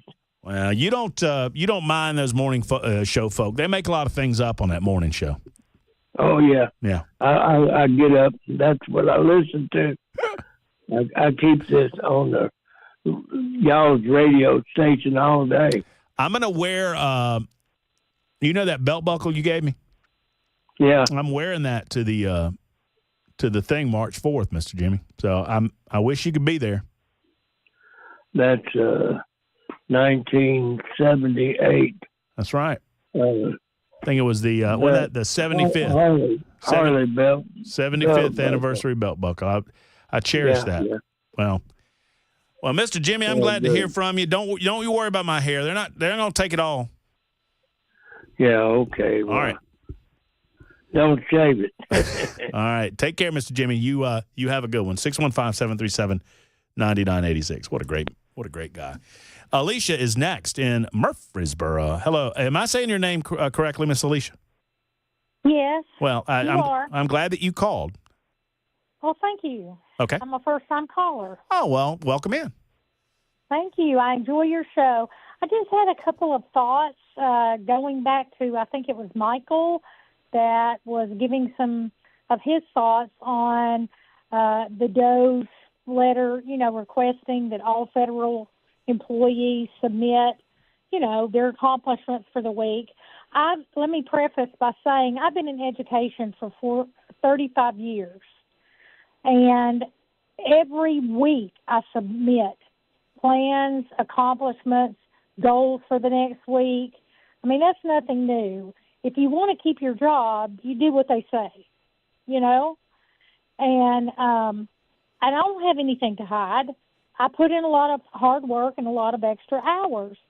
Also, he had mentioned something about letting his superior fill out the form. Well, I'm not opposed to a superior or a leader over me or my boss submitting a form, but I want to fill out a form too because they don't always know everything I do during the week. See, if I was, and this was my initial thought, as someone who has managed businesses. I've never owned a business, but I managed in the service industry, in the restaurant industry, and I have managed a radio station as a program director. And so I've had anywhere from 12 to, I don't know, 30 to 40 employees that reported to me. So what I would have done is I would have gone to my department and I would have said, hey, if y'all have not checked your email, check your email. And just shoot me over. You don't have to do 5, but just don't respond to them. Respond to me. Send me something, and I'm going to put everything together, and I'm going to send it up, and I'm going to answer for our entire department. And then I would send something up that says, hey, Elon and the boys, my name is Matt Murphy. I control 50 people in this department of government. They have responded to your request, and I've collected those responses, and I've made it in a format that probably is better to understand. Here's what we've accomplished over the last week. And just answer for everybody. That's a great idea. And I'm in public education, so, I mean, I get federal funding and state funding and things like that too. But, you know, if you're doing your job, what's the point of submitting a couple of things that you do every week? Because if you're doing your job, you're working hard and you're accomplishing things each week. So I don't see the point in that, and I would like to have a say in it as well as my superior, my boss. I just thought, you know, why would you not want to share with your bosses what you're accomplishing on your job? Amen. That's just job security. Well, that's right, because you are confident that you are engaged and you are in it to win it every day and every week. I mean, you know, but, you know, I think you kind of answer your own question, Alicia, because if we weren't in it to win it, if we were just hanging on, if we were just sucking off the system, if we were just baggage, well, I don't want to be questioned because I don't want to be exposed for what I am. Right. But that's not my personality. Well, I work know. the hardest I can for whatever job I'm doing, you know, and I don't understand that mentality. If I believe, and I'll include the previous government worker that called Mike because I think he's a good worker. I think he had a different perspective, but I'll say this. If we had just a bunch of Alicias and Mikes in the government, I don't think this would be a problem. No. And I really appreciate Mike for his service to our country and things like that, and for his thoughts and being able to express his opinion. But I just had a different thought, and maybe I've been working a lot longer. I don't know, but, you know, I've just always thought when you are in a job, you work your hardest for you.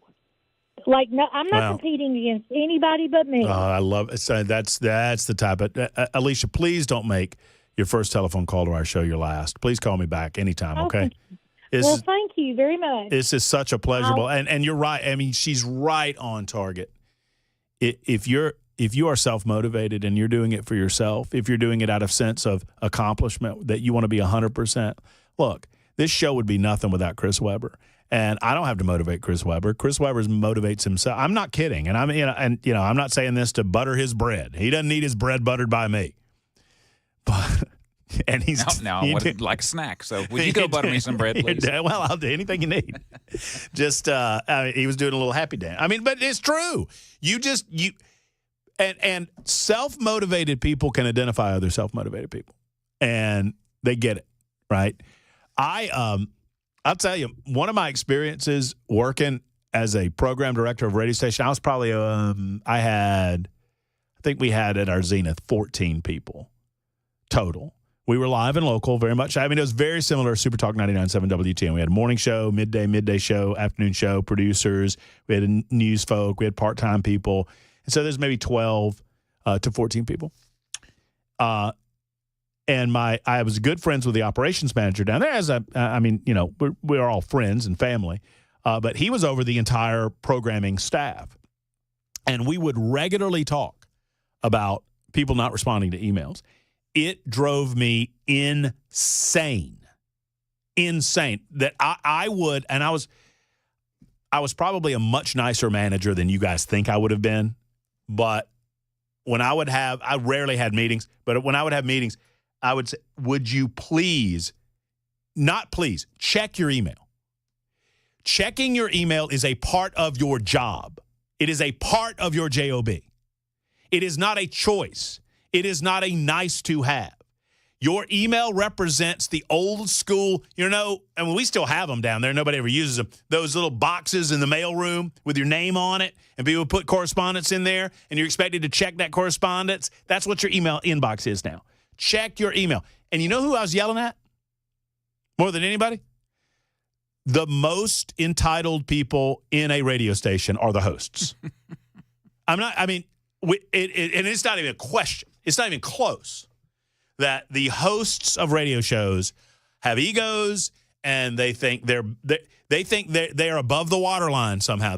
That's for. So I see them. I saw them in all staff meetings or in news talk meetings. I would see the hosts when you would start talking about something. They would say, "Oh, that's what the plebes do." You see it in their eyes. Oh, he's not talking to me. I'm a host. If he needs me, he can call me directly. Like, check your emails. And that's the attitude that Elon got. How dare you ask me to check my emails? How dare you to ask me to do part of my job? Well, thanks, Alicia, for the call. It's much, much appreciated. 615-737-9986. I don't know where Tim is. I'm going to figure it out during this break, and we'll get back to your calls coming up next.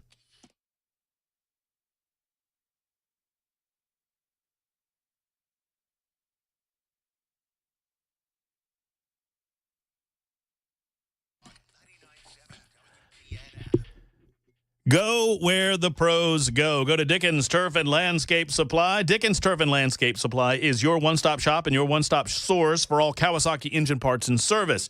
Kawasaki certified technicians that use genuine Kawasaki parts on service and repair at every location. Why is that important? Because Kawasaki is the best in the business, and the pros will tell you the same thing. Buy Kawasaki where the pros buy Kawasaki at Dickens Turf and Landscape Supply. Now, let's talk about spring.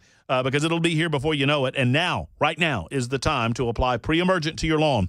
I know, folks, it seems like it's the middle of winter, but it's not. It is time to get those on property to stop summer weeds. All of their locations are stocked up and ready to go. And if you're not sure how or why or when to apply, ask a Dickens expert today. Come on down and talk to one of their turf experts. They'll be happy to help you. 7 convenient locations: Nashville, Bellevue, Murfreesboro, Brentwood, Moore, Hendersonville, Mount Juliet, and Franklin. It's Dickens Turf and Landscape Supply, online at dickenssupply.com.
A repeat convicted sex offender caught recording a teenage girl in the women's bathroom stall at the Hard Rock Cafe downtown. These stories and more at 5 on Super Talk 99.7 WTN. Thank you much, Mr. Ken Weaver. Matt Murphy, Chris Weber, Ken Weaver. That's the trifecta. And you, so I guess it's many, many more people than that. Don't forget about our big event. We've been reminding you of it. 997WTN.com. Now you got confirmed attendees. Did I hear that Joan Jones had confirmed attendance? I thought I heard that. I'm going to go ahead and I'm going to go ahead and say that because Joan threw me under the bus this morning. I listened. I heard it.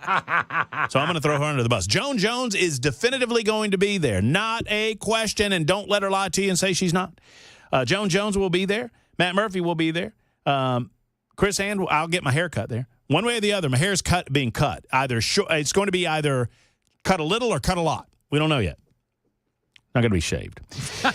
Dan Manis will be there. Chad Benson will be there. Did I mention Chris Hand? And it's official. Brian Wilson will be back in the house, too, the tallest of them all. So join us, and you can do that by going to 997WTN.com, 997WTN.com, and grab yourself some tickets. We'll get to Todd. We'll get to Jim. We'll get to Howard. We'll get to Danny. We'll get to Rick, and maybe Tim Burchett. I'm still on the lookout. Hey, Roberta Flack died, 88 years old. Very sad. More to come on the Matt Murphy Show. We're just at halftime on Super Talk 99.7 WTN. Here comes the news.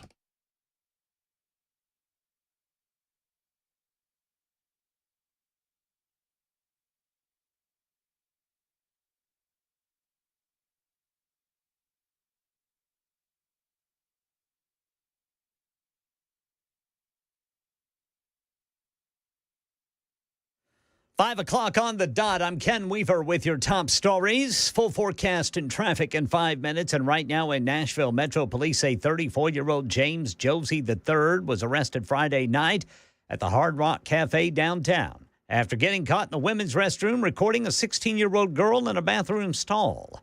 Police say Josie's a repeat convicted sex offender dating back to his arrest for this type of thing in 2015 in Knoxville and in 2022. When he was caught recording several kids in a women's bathroom stall at a Whataburger in Hermitage.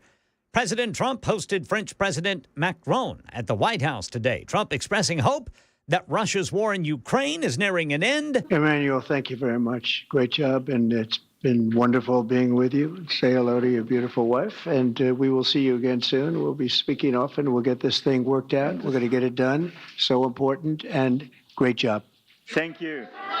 Trump said that Vladimir Putin would agree to a European peacekeeping force in Ukraine to end the war. Mr. Macron said France was ready to provide security guarantees to Ukraine, but that negotiations need to continue.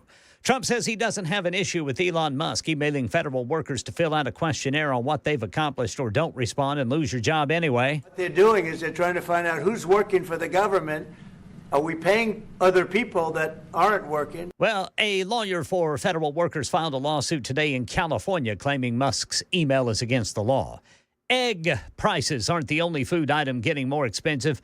Beef prices going up too, Alex Stone? Bird flu has now resulted in the loss of almost 27 million birds. Nationwide, the cost of eggs going higher. The wholesale cost for a dozen eggs is now at $8.07. Wholesale is before it hit stores, and stores can set their own prices. The average grocery store price is at about $5 a dozen. This woman is shocked by what she's paying. I was literally shocked to see the dozen of eggs at $9.26. And now the cattle industry is reporting beef prices are rising as well because of high supply costs and drought. Denny's is the latest restaurant to slap a surcharge for any meal with eggs in it. Starbucks announced today it's going to be laying off 1,100 of its 16,000 corporate employees. Joann Fabrics stores are shutting down, all of them, everywhere in the U.S. They're going out of business. Lots going on in the media. Big change up for one of the legacy networks. Lester Holt stepping down as anchor of NBC Nightly News, but he's going to keep his Dateline gig. MSNBC host Joy Reid's show has been canceled. And here in Nashville, Nikki Burdine is out as morning anchor at WKRN News 2. It comes not long after her co-anchor, Neil Lauren, left after 29 years at the station. And entertainment news. Grammy-winning singer Roberta Flack has died. She was 88. Her publicist says she died at home surrounded by family. Roberta Flack announced in 2022 that she had ALS and could no longer sing. That's the latest news. Traffic and weather next. I'm Ken Weaver, WTN News.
Airport police reporting a crash 40 eastbound at Briley Parkway. And Antioch got a stalled vehicle on the left shoulder, 24 eastbound after Harding Place. In Bellevue, TDOT reporting a stalled vehicle there on the right shoulder, 40 eastbound after Bellevue. That's Highway 70S, exit 196.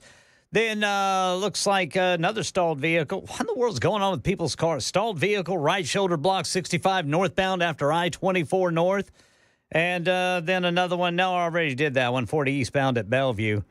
Anyway, traffic every 10 minutes every morning on Super Talk 99.7 WTN.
Here we are. Here we go. It's the 5 o'clock hour on Super Talk 99.7 WT and everywhere in the Central Time Zone, really. Middle Tennessee time, 5:07 to be precise. My name is Matt Murphy, and this is the Matt Murphy Radio Show. We'll get right to it, delivering some of the headlines. Well, Ken Weaver's already done some of that, telling you about the traffic situation. I mean, apparently a lot of stalled vehicles out there. Whole bunch of them. I mean, just a bunch of them. You mentioned stalls and 24, and for some reason I think refrigerators.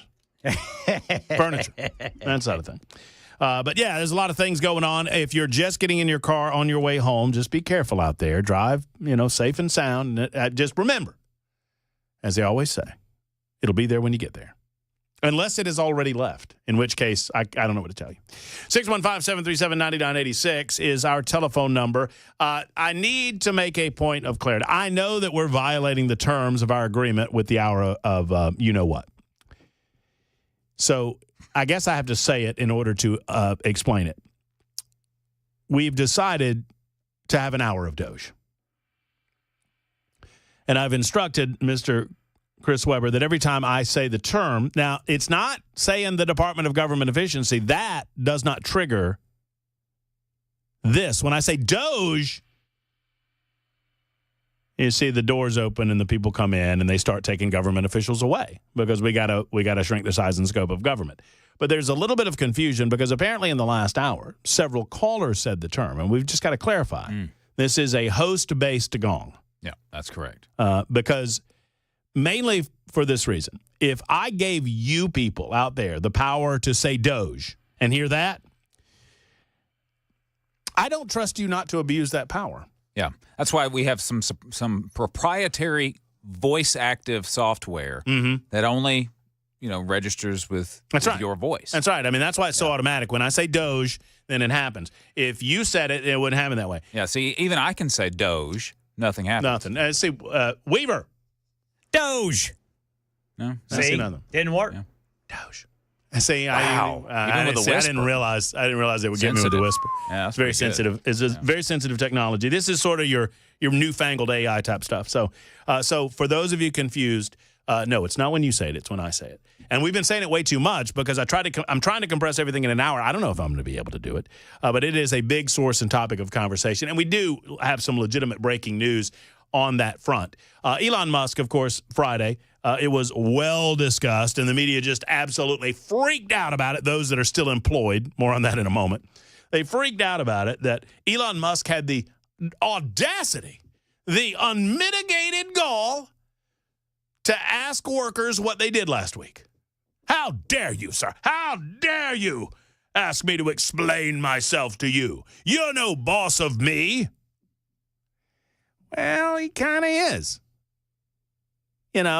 If you believe that the Constitution is written as it was meant to be written, then the president is the boss of all of you in the government executive branch sector. And the boss wants to know what you're doing. The boss wants to know what your whereabouts. The boss wants to know what work product you've accomplished. The boss wants to know what you're proudest of. And I am fascinated with the clapback on this, where you have government officials demanding that they rescind the policy. Government officials saying, we'll go to court to fight. You'll go to court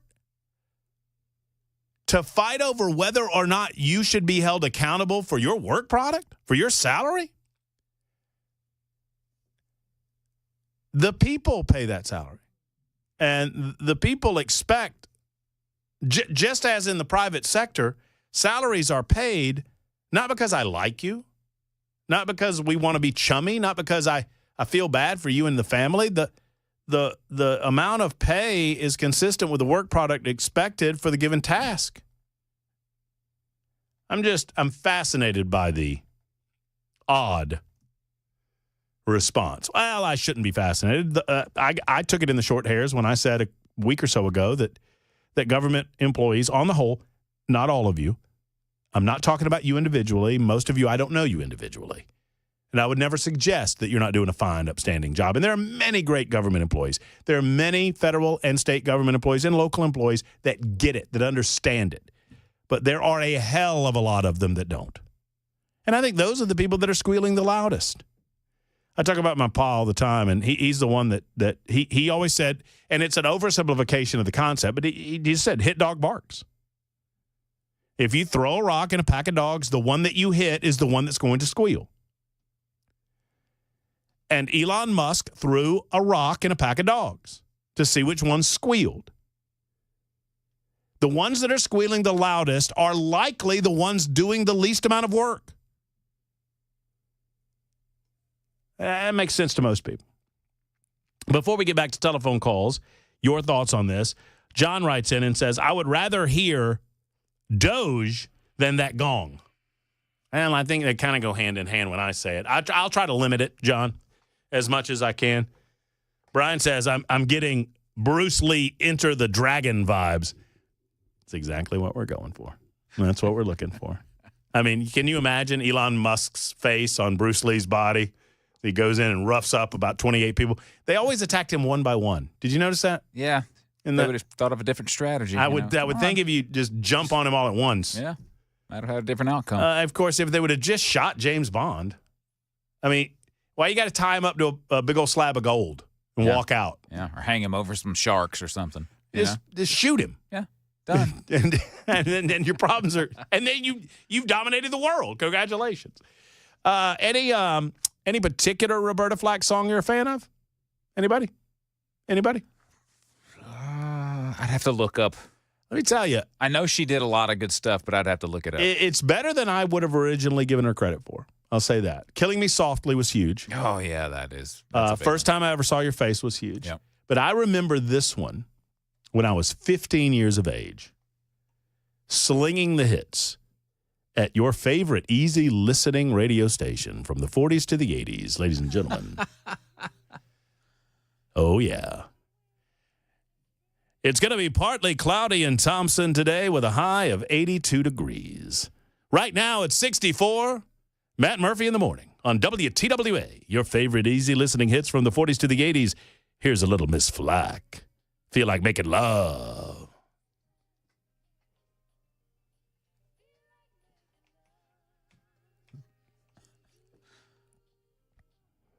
I mean, how can you not?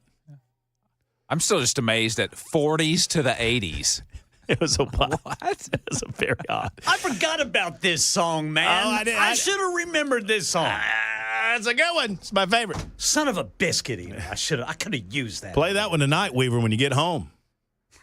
Pour yourself a cold one. I don't know, dude. I'm worn out after the weekend. Well, okay then. That's you do you. I need a couple of days. Maybe just bank it for next Friday then. You know what I mean? Just put it in the old bank there for next Friday. No, it's a great tune. That's an awesome song. Great song. Roberta Flack died at the age of 88. Here's what's making me feel old, though, guys, is that when you look at they always say it's all about the dash. It's all what you do in the middle, right? It's not the date at the front end and the date at the back end. Yeah. It's what's in the middle.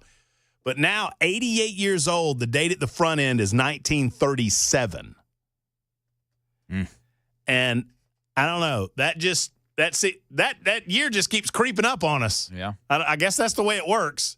Used to be when people died and they were really old, though, there was like 1918. Yeah. And 1920 was their birthday. Occasionally an 18 in front of it. Oh, yeah. We're old enough to remember. Yeah.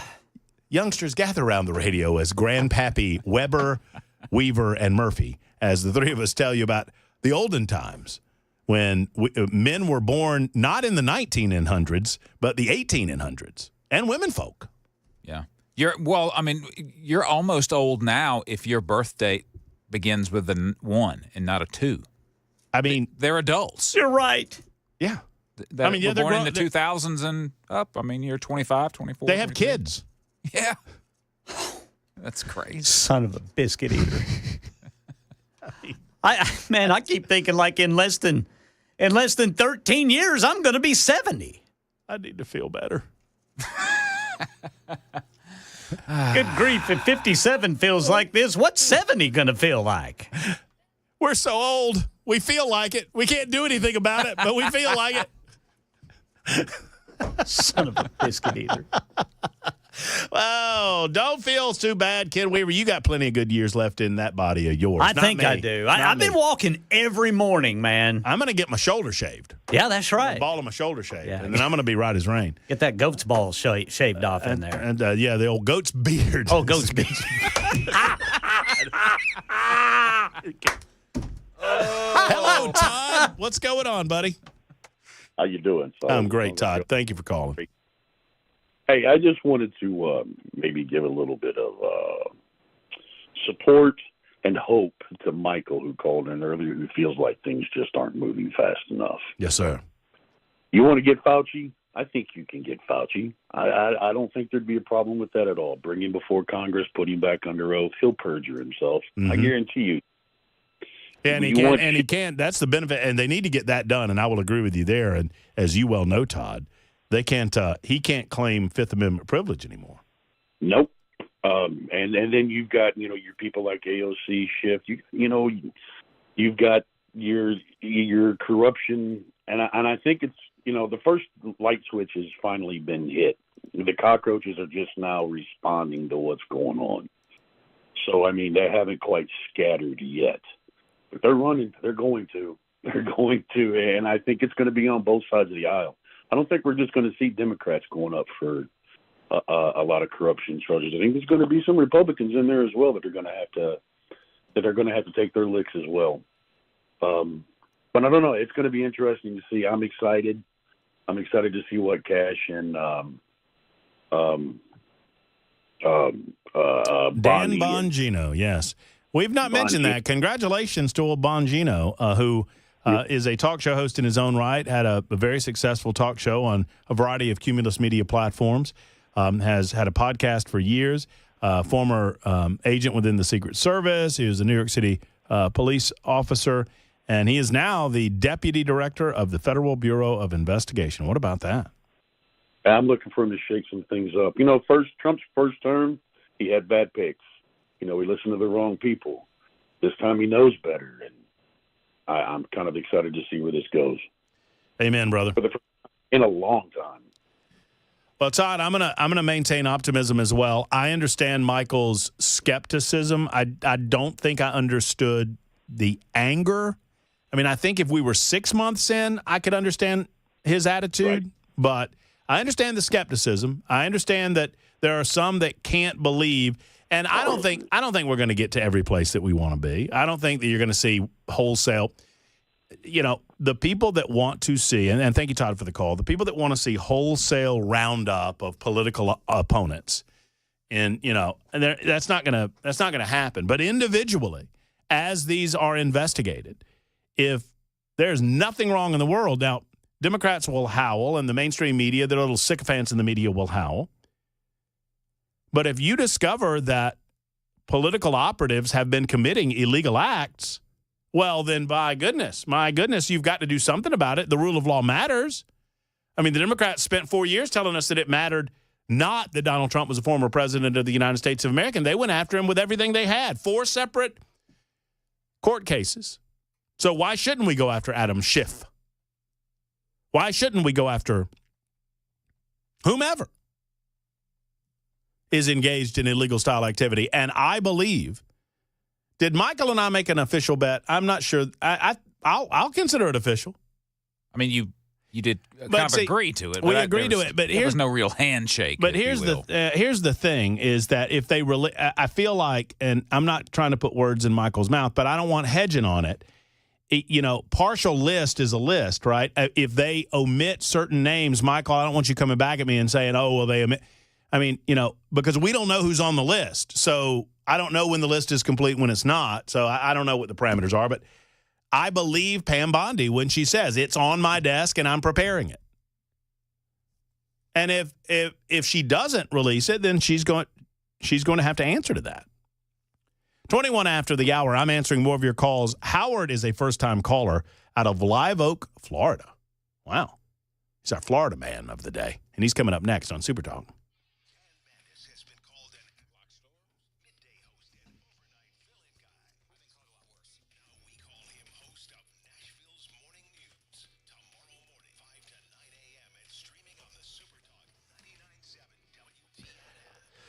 There's still time. I'm telling you, the Glock Store extended this beyond Valentine's Day, which obviously was 10 days ago. But right now, you can still get in on the 2-for-1 special at the Glock Store. Let's talk about that. February is a month where you try to focus on doing things with your significant other. What could be better than a couples training session at the Glock Store? I can't think of anything. Not a thing. The incredible Shoot 270 indoor shooting rooms are as good as they get. I mean, it really is just a different way to do this. Because, I mean, and they could have done it the old-fashioned way, right, with the indoor lanes. And they could probably churn and burn more people in that regard. But that's not the point. The point is that every time you experience a private shooting room at the Shoot 270 rooms at the Glock Store, you have a personal shooting instructor. You have a professional that will tailor the session specific to your current shooting level and help you get better. in a 270-degree arena, a 270-degree fashion, where you don't have to concern yourself with other individuals that you don't know. But right now, if you say, hey, Matt Murphy sent me to the Shoot 270 lanes, you get 2 for the price of 1. So you get 2 people in that shooting session for the price of 1 person. That's what it's all about at the Glock Store, becoming a better and more proficient shooter when it comes to shoot270.com. Peruse the incredible retail space as well. And tell them that I sent you to the one and only Glock Store, minutes away from the airport and worth the drive from anywhere. It's the Glock Store.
Well, we've learned something about renaming Nashville International Airport after President Trump. I'll tell you about it at 5:30 on Super Talk 99.7 WTN. I'm on the record. I think that's a bad idea.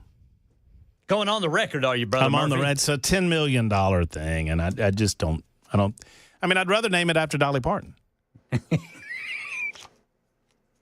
And put 2 big old towers for our air traffic controllers. 2 shining large, beacons, bulbous towers. Now, what's that got to do anything with it? Well, that's efficiency. That you gotta. I see. Yes. Gotta have that efficiency. Yes, sir. Make it pretty. Well, getting it all buttoned up. Yeah, sure. Or unbuttoned. Or either way. Just I'm just throwing down the naked truth when it comes to Dolly Parton International Airport, which I'll call it from now on. It's just regardless. I'm just going to name. I'm just going to name it Dolly Parton International. Who's going to stop? Who's going to tell me no? Oh, the Associated Press. It's the best in the business for a reason. Hello, Howard. How are you? Hey, I'm doing very well. How are you gentlemen doing? I'm great. Howard, it says here that you're a first-time caller from Florida. Yes, sir. I'm in Live Oak, Florida. All right. Where's that? Yes, sir. Well, just about halfway in between Jacksonville and Tallahassee, just south of the Georgia line. Mm-hmm. Yeah, right in the middle of God's country. It's beautiful here. You know, you'd have to go north a little bit before you get to God's country, in my opinion. But we ain't trying to make no enemies here now. No, we're all good. You ever seen a gator down there? Most certainly, sir. I wrestle them. I like to eat them. Yeah, I mean, there's nothing wrong with a little gator tail. Is everybody else hearing me in the background? Hey, am I on speakerphone? A little tail here and there. I know, I got it. Howard, this could be the greatest conversation in the history of conversations. But I'm hearing we can have a lot of fun. We can have a lot of fun with this one. But I'm hearing me back a little bit. Now I'm not. I think we got it. No, I think we got it figured out. I think we got it solved. All right, good. Starting right now, this is going to be the greatest conversation in the history of conversations. Howard, take it away. Yes, sir. What's on your mind? Okay. Well, one of the things that's been kind of a little bit bugging me is Mr. Trump. He's doing great things and with making a lot of peace with Israel and Hamas and doing the peacekeeping there, and with Ukraine and Russia. I don't like the way he's going with that. Russia gets to keep a little peace. Well, Russia needs to just pack up and go home. Well, but here's, I had a little something on that, and I'm glad you brought it up, Howard. Here's the problem with that. Yes, sir. Russia has not been beaten. No, sir. But they were the kind of being the bully. And I get it. But you can't just ask them to go home before you beat them. But if everybody was to, say the U.S., which I am not in any way, shape, nor form or fashion, I am not in any way saying that we need to step in anybody else's business, because we got too much business of our own to tend to. We don't need to get involved in nobody else's business. But Russia just needs to go ahead and pack their bags and go on back home. Well, I think they're going to. And I'll tell you what I'll do. I'm going to finish up this call just because it's your first time, Howard, and I don't want to prematurely finish during your first time. I want to make sure that we fully explore the space. I think we should move on. So I'm sorry. I'm just in a mood. I don't know why. I think it's that cortisone.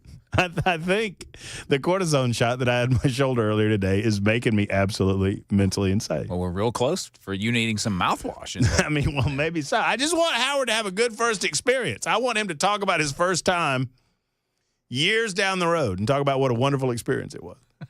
And so we put him on hold. We got Ken Weaver. Howard, listen to this, the pleasant sounds of good information, and we'll be back in a moment on Super Talk.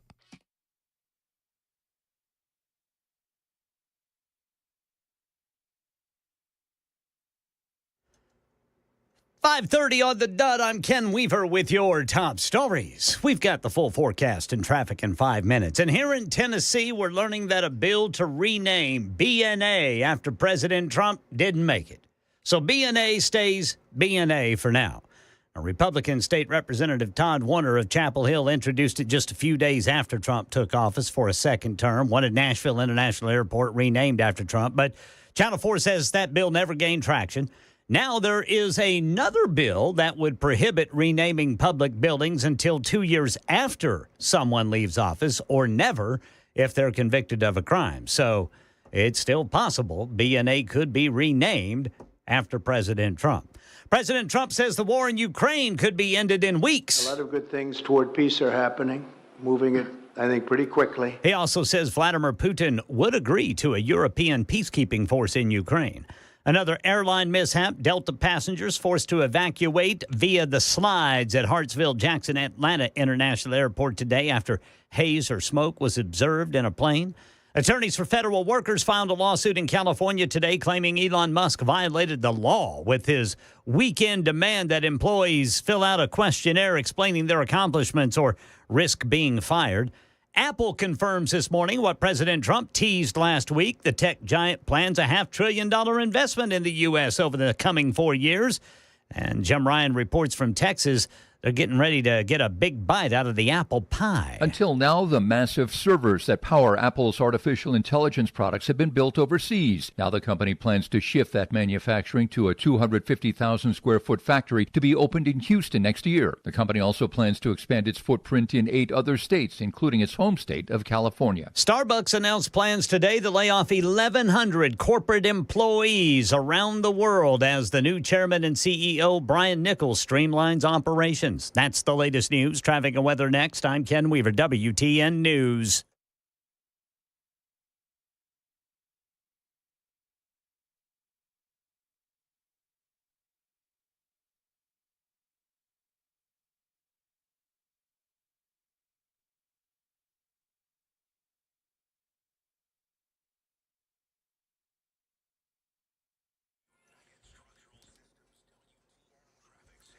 It is slow going getting out of downtown or going through downtown to get home, but everything is moving. Now, we've had something pop up over here on I-40 westbound near Fessler's Lane. It looks like the left lane is blocked. Also, the left shoulder there by a disabled vehicle. Traffic every 10 minutes, every morning on Super Talk 99.7 WTN.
Super Talk 99.7 WTN. My name is Matt Murphy, and this is the Matt Murphy Show. It's 5:38. Lots to get. I'm getting way too close to dinner to play the Joy Reid audio, so I got to get that out of the way at some point. And did I hear Ken Weaver correctly? The bill proposing a renaming of Dolly Parton International Airport to Donald Trump Airport has been killed. Well, I don't know if it's been killed. It just was not gaining traction. And Channel 4 says that is not happening this year, this session. Well, however, there is another bill in there that is still alive, and it's not out of the realm of possibility if Trump after 2 years. After Trump is no longer in office. That's going to be long past the time when we've already renamed the airport Dolly Parton International Airport. That is going to be a primary focus of mine. Because, as I just told Chris Webber during the break. You sure you want to do this? No, you don't have to. No. Okay, I'm hesitating. If I'm hesitating, they have those 3-letter designations for airports. Yeah. That don't necessarily coincide with the city that the airport's in. Right. Because there's not enough 3-letter designations to go around. And so BNA is Nashville's designation for the airport. And I told Chris that if you rename the airport Dolly Parton International Airport, that you would not have to mess with the letters BNA. And I told him what BNA stood for. And if you want to guess, I'll tell you if you're right or not off air. I'm just telling you that Chris Webber has advised me that if I want to continue my employment here at Cumulus, not only do I need to talk about 5 things that I've done in the past week, I probably don't need to say what BNA stands for. Y'all could probably figure it out. Howard and I were in the middle of a first time, and I just wanted to, for those who missed the first part, I just want to set the mood a little bit.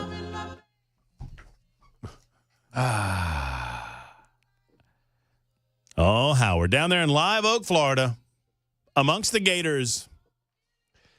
It's a first-time call. Howard, how's it been for you so far? It's been wonderful, sir. I'm glad to hear it. Anyway, what were we talking about? I seem to have forgotten. Well, it's the whole Trump thing, and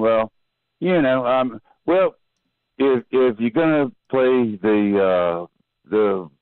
the song, you at least have to play the Fugees. They did a remake of the song.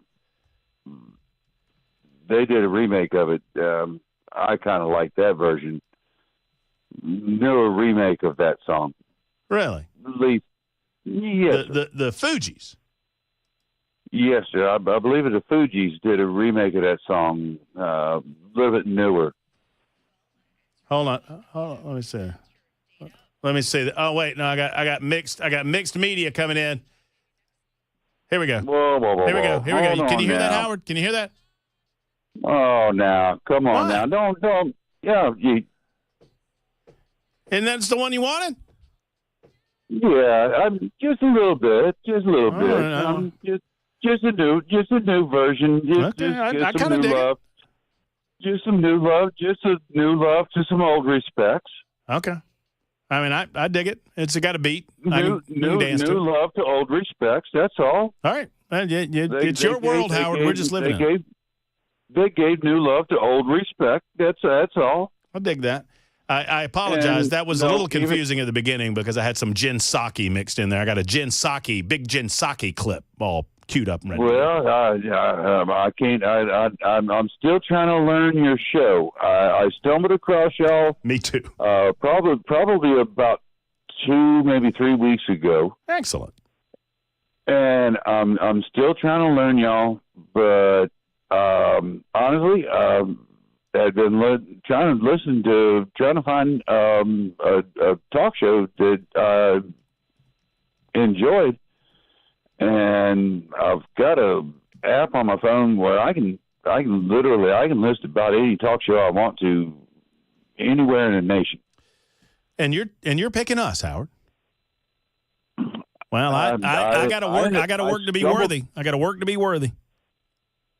I'm gonna be honest with you. I stumbled across y'all, and it was just hit the button and listen to you, and y'all happened to be on, and I just listened and heard y'all, and just listened for about 30 minutes, and well, I was okay.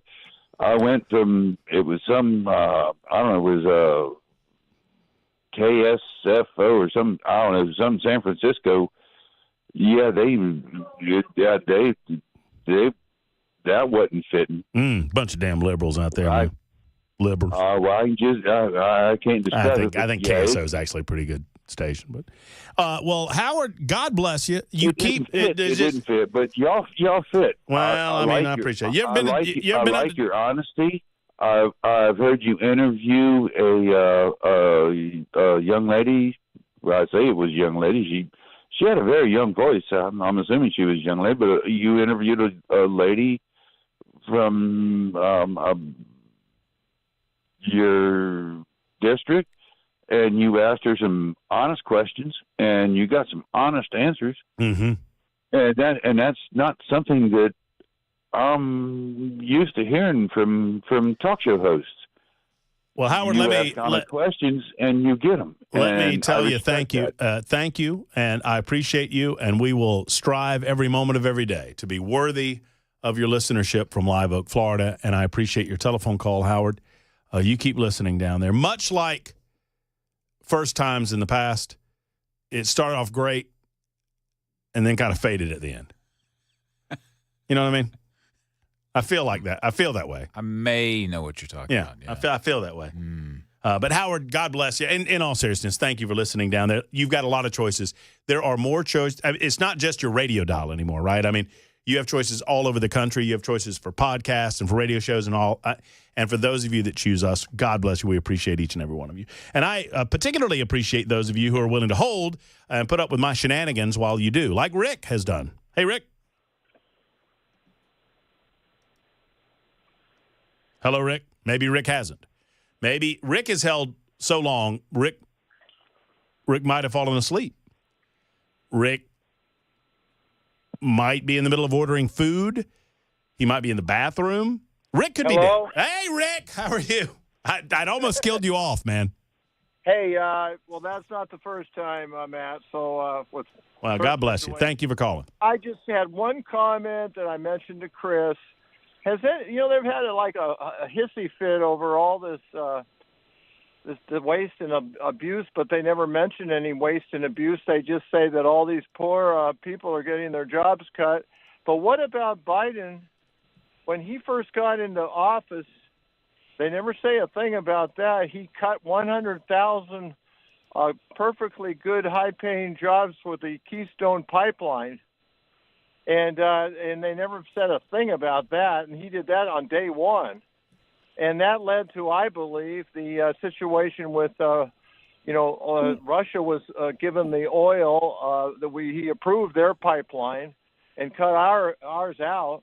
Next thing you know, we're getting into a war with. They don't. Well, let me. Here's what I want to do, Rick, and thank you for the call. I've got to go do something else real quick that I almost forgot to do. But you go to the bathroom yourself? No. I got nincompoops to do. So I got poops. I got poops. He said bathroom too. He'd been waiting so long, you almost made him miss the opportunity. I got nincompoops. I almost forgot about it because I got so excited about Howard at his first time calling. Apparently that was Howard's first time using a phone, which is incredible that he's made it this long, but that's pretty cool. It's also pretty cool that we can do this in short fashion. Ladies and gentlemen, it's 47 minutes after the hour. It's time for Dick and Poop. Say the news right now on Super Talk 99.7 WGN. Okay. We got to get right to it because I have gotten us very late. Let's do it. Let's do it. Chris Webber gets to go first on Nincompoops today. From Concord, New Hampshire, a federal judge in New Hampshire is going to consider whether a town is infringing on the free speech rights of a bakery owner who's displaying a mural over his business. Mm-hmm. The mural, which sits atop his bakery, that was founded over 45 years ago, was a creation of some local high school artists. When it went up in June of 2022, The painting attracted a lot of compliments and visitors, including one of which a town zoning officer. The zoning board has decided that the painting is not so much art as advertising.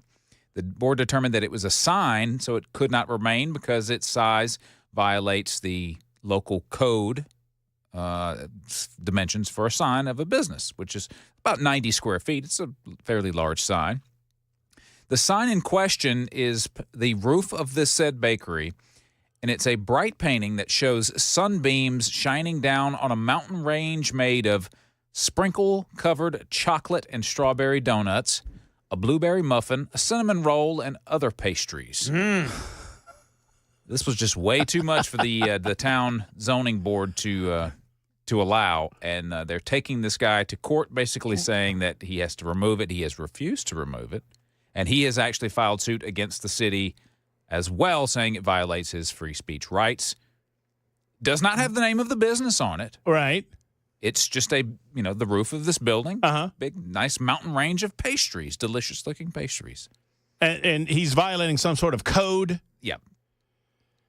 Man, I'd like to take all these code people out back for a minute.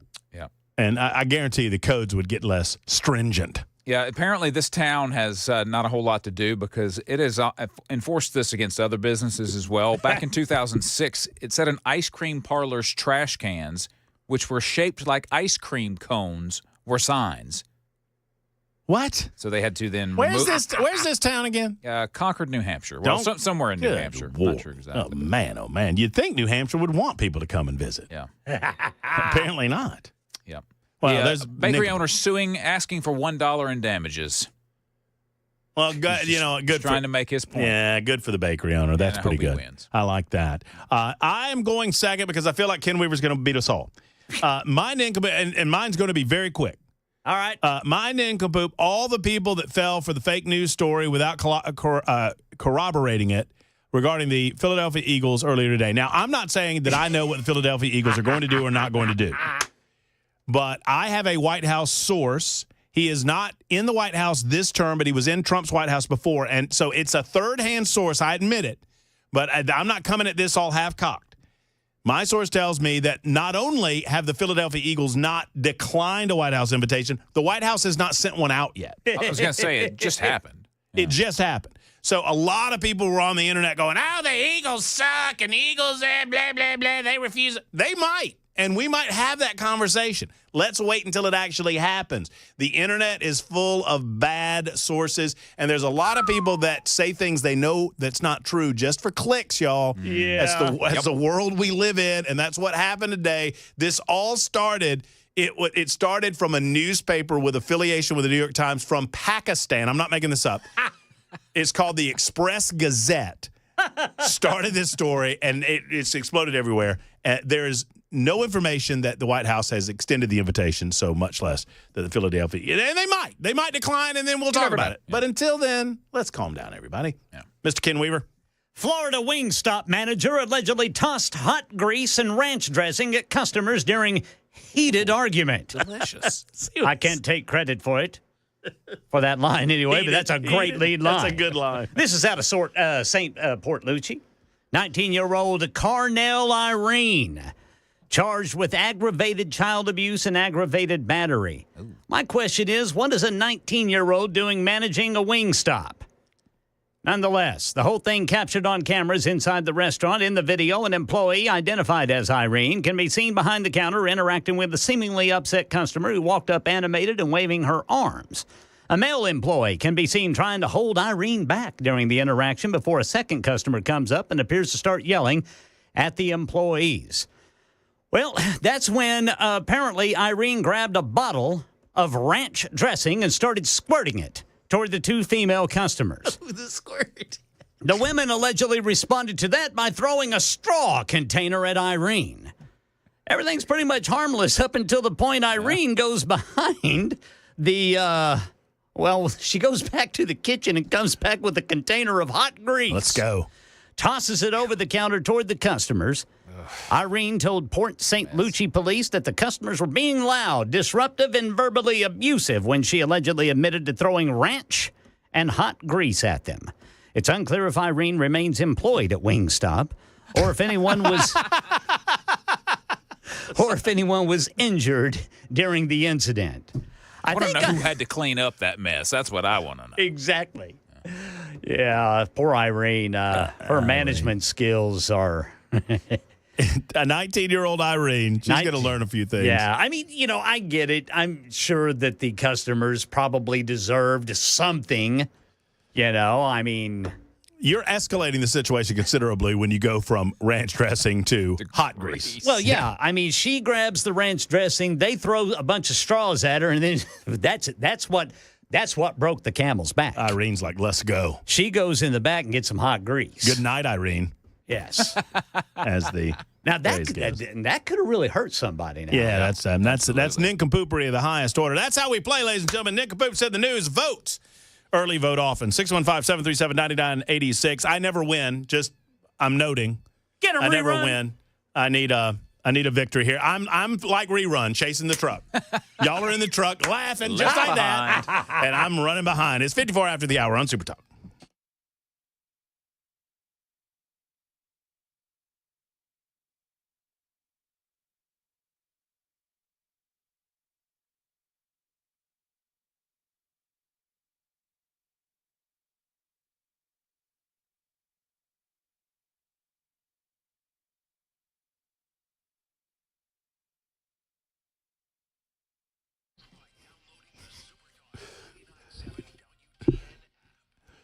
I've got to talk about Dr. Gill, but the comments on the Irene story in the super text line are tip top. Never bring ranch dressing to a hot grease fight. That's my favorite so far. Are you tired? Paper or plastic straws? That's what somebody wants to know. Are you tired of living in pain? Do you feel like nobody's listening to you? You know what? If Irene is listening to this story and she's got any back pain from the throwing of the hot grease, she needs to get over to the Dr. Gill Center because they can assist. If you feel like nobody's listening to you with your pain issues, the Dr. Gill Center is here for you. They are the originators of spinal decompression in Middle Tennessee. They bring the new and modern technology that's best able to identify pain and to accelerate healing. That's what it's all about. Imagine what you would do if your pain were gone. Take it from me. I don't just talk about them on the radio.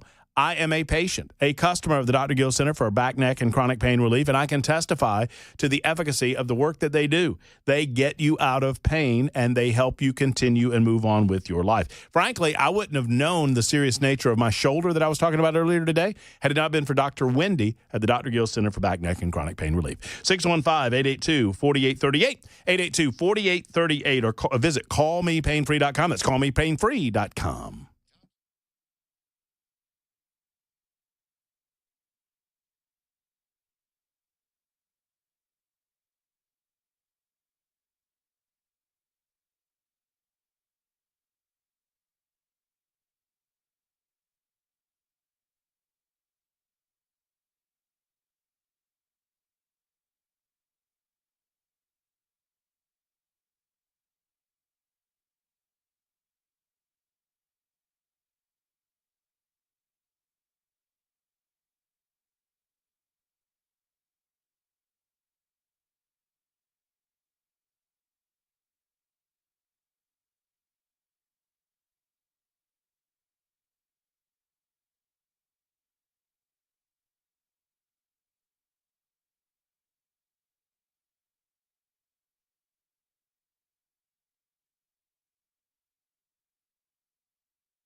6 o'clock on the dot. I'm Ken Weaver with your top stories. Full forecast and traffic in 5 minutes, and I can settle something right now. Just popped up on my phone. Fox News sending out the big breaking news alert. The Philadelphia Eagles will accept a White House visit as soon as President Trump extends the invite for winning the Super Bowl. Full forecast again and traffic coming up in 5 minutes. President Trump welcomed French President Emmanuel Macron to the White House today. During a news conference, Trump spoke on ending the war in Ukraine, possibly in weeks. A lot of good things toward peace are happening, moving it, I think, pretty quickly. Macron expressing support for Trump engaging with Vladimir Putin. There is a big change because there is a new U.S. administration. So this is a new context. So there is good reason for President Trump to re-engage with President Putin. Now, Trump said Putin would agree to a European peacekeeping force in Ukraine as part of a deal to end the war. Macron said security guarantees will be negotiated in due time. A federal judge says President Trump can, for now, continue excluding the Associated Press from the Oval Office and Air Force One over the Newswire's refusal to fully adopt the name Gulf of America. It's a first-round victory for the White House. In denying the AP's request for a temporary restraining order, District Court Judge Trevor McFadden said he needed to know more about the White House pool arrangements and the kind of events from which the AP has been excluded. The AP's attorney noted in court that the Wire Service, which is one of the world's oldest and largest news organizations, had just been told it couldn't cover President Trump's news conference with his French counterpart just hours before the hearing. That's Stephen Portnoy reporting. How about that email Elon Musk sent to federal workers over the weekend, seemingly threatening termination if they don't fill out a questionnaire? Well, that may be on hold. Attorneys for federal workers filed a lawsuit in California today saying Musk violated the law.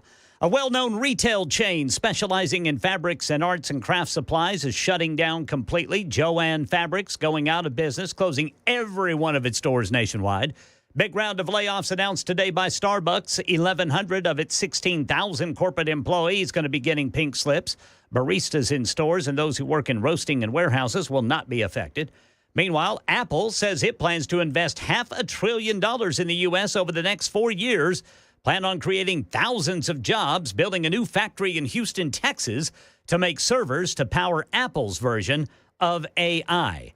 And Speaker of the House Mike Johnson, speaking today at the Americans for Prosperity Forum in D.C., was asked how they're going to get Trump's agenda passed. Because we only have to have 53 Republicans in the Senate right now, doing something with a bare majority is the way to go. So we will use the reconciliation process to check a lot of the boxes of the promises that we made, and that is how we will get to the cost of living. And the Vatican releasing a new statement today regarding the hospitalization of Pope Francis as he battles pneumonia in a hospital. They say that reduction in kidney function is not really a cause for concern for the 88-year-old Pope. That's the latest news. Traffic and weather next. I'm Ken Weaver, WTN News.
Spring Hill, Williamson County got a crash, and it is blocking the left 2 lanes of 65 southbound right before 840.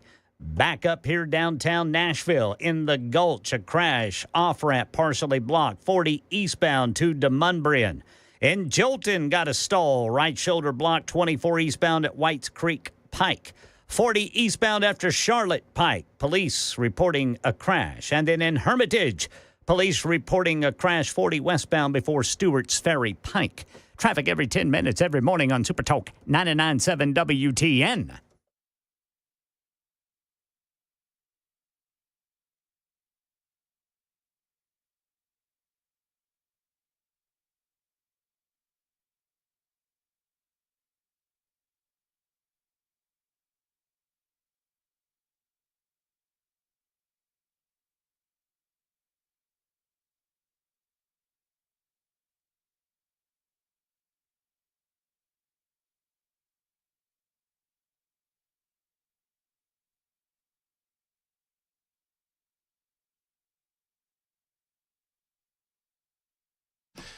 It is 6:07. Good evening. My name is Matt Murphy. This is the Matt Murphy Radio Show on Super Talk 90. Oh, well, the guy just told you that. Super Talk 99.7 WT, and I'm repeating it. That's okay. I'm a little bit worse for wear. I've had cortisone in my system all day long.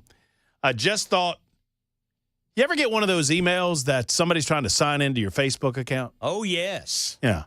So I got one of those last night that someone was trying to sign in as me from Seattle, Washington. You sure it wasn't you? I'm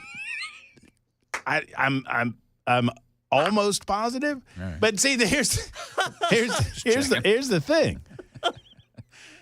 Have you ever had this happen to you? I've never had that happen. Weber, Mr. I don't do social media smart guy. I mean, I'm there. I just because here's the thing. You say that, the first thing I think when I get the thing is like, okay, is there any way that they think I'm in Seattle, Washington? But no, there's not. And so it freaks you out a little bit. And I had a guy from like India use my Netflix account for like a month before I figured it out. Did you know it and just let him just to see what he would watch? For a minute. Yeah. I did. I mean, because what are you going to do? You're just. What did he watch? Remember? A lot of Bollywood. Oh, all right. He watched a lot. He screwed up my algorithm. I had to get him out of there. Get out of there, buddy. So I thought that I had taken care of this last night. It happened last night. Oh, Seattle, and there's like, you should probably change things. And and I shouldn't say this live on the radio and on social media. I shouldn't say this, but I'm going to say it anyway. I don't like changing my password because dadgummit. Then you got to remember another password. Well, and I try to homogenize them enough, and there's a little variance. And so sometimes we have an exclamation point, sometimes we have a dollar sign, and sometimes we have all that. Yeah. Last week, I had to renew my YouTube TV account 4 times last week because I kept forgetting what my password was. It's just like and it makes me want to go to one of these companies that it's like an all-in-one deal. Yeah, password manager. You need a password manager. Do you have a password manager? Absolutely, yeah. You know, Brother Chris does. Man, Chris is you got on top to of this. because I was the guy that had the same password for every account. For many years, no matter what account it was. Who would do that? Yeah. Not me. No, I would perish the thought. But what I'll say is then I got notifications that, your account's been hacked, and now they have the password. And I'm like, well, that's the same password I use for my bank and for all that. So it's probably a bad password for them to have. That. Yeah. So I've been using a password manager for last three or so years. Okay, so we're joking around, but in all seriousness, it works well. Absolutely, yeah. And you would think that you're going to a place, their one job is to not get hacked. Yeah. That is their one job. Yeah. And so you just everything routes through them. Is that how it works, I suppose? Yeah, well, it's a database that apparently is not stored. It's nothing to be stolen from some server somewhere. Mm-hmm. It's all, you just have to have one password your master password that you get into the password manager with, and then they create all the other passwords, which is just mumbles and jumbles of letters. Right, and sure. And stuff. That's the best way to go. Yeah. I feel like there's a bunch of guys in a room with a bunch of notepads. Yeah, it could be. I don't know. I've been Weber needs lucky this so password. far. I don't know. It's in the blue one. Yeah. I've had good luck with it so far. I'm going to need to do it. I'm going to need to do it. I thought Now it is a pain. You have to set it all up and go through each of your accounts and create and have it create new passwords for you. So it's going to take a good half a day if you've got a lot of online accounts, but it's worth it once you do it. So, but you just every account you can think of, yes, you consolidate into this one thing. Yep. I want to do that. Speaking of this, because I'll never do this. I don't think I need to. I need to commit to doing it because the Seattle Washington deal. I thought I handled it last night appropriately, and then I just went on my phone because Ray told me that he sent me a story via Facebook Messenger, and I went to look on Facebook Messenger, and Facebook Messenger said, "We don't know you. Who are you?" And so then I went on my Facebook. And Are you in Seattle? Right. It's like, well, if you're not in Seattle, you're not Matt Murphy. Matt Murphy's at the Space Needle. Matt Murphy's in Seattle chilling out. He's been very conscientious the last 24 hours. He's changed all of his passwords and all of his sign-in information. And so I got a little freaked out, and I went back on my laptop, and I realized I had not completed a step to formally change the password, which I did. Yeah. But it reminded me that I need to do the password. You know what I want to do, though, is I feel like I got a lot of money laying on the table with all these subscriptions. Because I will do, in my line, and Ken, you probably don't have to do nearly as much of this. But if there's a particular story that I want to access, I have subscriptions to like National Review. I have a subscription to the Tennessean. I have a subscription to Washington Post. I have a few others. I subscribed to the Daily Wire for a while, but then they kept trying to upsell me, and I started hating it, and so I killed them. But I have a lot. There's a lot of things out there. There's Amazon Prime, and there's Netflix, and there's Max, and there's Peacock, Discovery Plus. It's all over. And I'm like, I feel like I probably am spending hundreds and hundreds and hundreds of dollars that I'm not aware of. And there's a company that claims that they will find everything that you're subscribing to and consolidate it and show it to you. Yeah, I've seen those ads before. And I can't even remember what the company is. I think it might be, well, I'm not going to say. I'm not going to give them free advertising. Seen it before. I'm sure there's more than one. I need to see reviews about how effective they are at their task. Anyway, so that's what we got going on. I got people trying to break into my Facebook page. Why you would want to break into my Facebook page is beyond me. I would like you to go to the gathering that we're having. We're calling it an evening with Super Talk 99.7 WTN. And here's the lineup, as I understand it. The one and only Dan Mandis of Nashville's Morning News, Chris Hand, Chad Benson, Matt Murphy, Joan Jones. I think I heard this correctly this morning, but she was throwing me under the bus on the haircut situation. So Joan Jones is confirmed 100% going to be there on March 4th at Nashville Palace, and we want to see you. I have stated for the record that if we fill Nashville Palace, which has a seating capacity of 725, that's an all-in capacity of 725. So really probably 650 of you could get us to max capacity because we'll have a lot of staff and all, folks that work at the restaurant. I will get a buzz cut.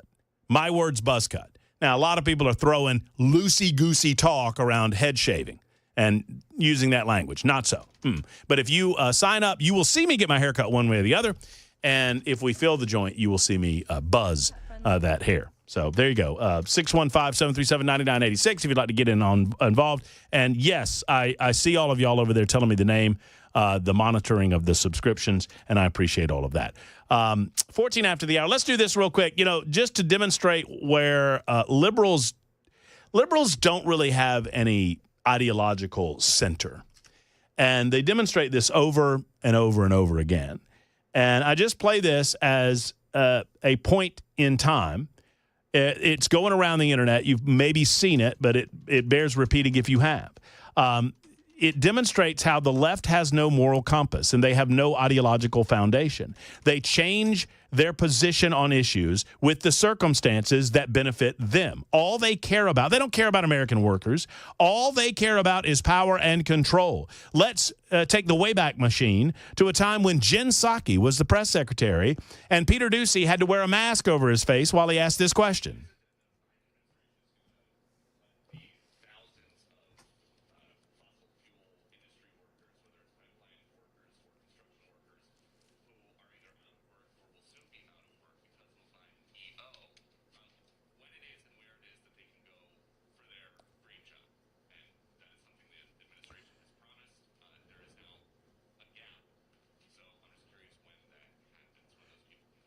All right, so if you missed his question there, before we get Jen Psaki's answer when she was press secretary of the Biden White House, Peter Ducey wants to know, well, where do these people go to get those green jobs that y'all promised them? You put them out of work. Thousands and thousands of employees are out of work, and you promised them some work, so what's up with that?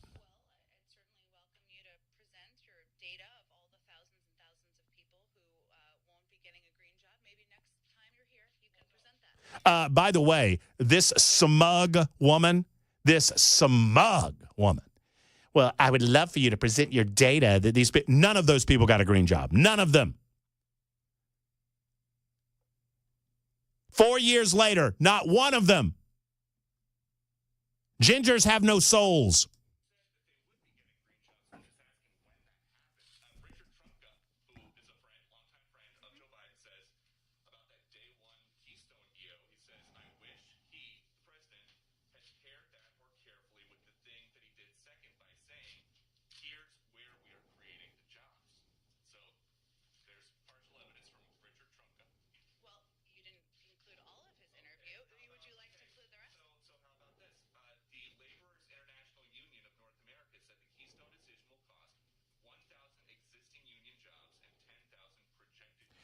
All right, so these are 11,000 jobs that would have been available via the Keystone XL pipeline that Joe Biden, through executive order, killed. They don't care about them. They promised them green jobs. And this is demonstrative of how liberals will change their position depending on the circumstances.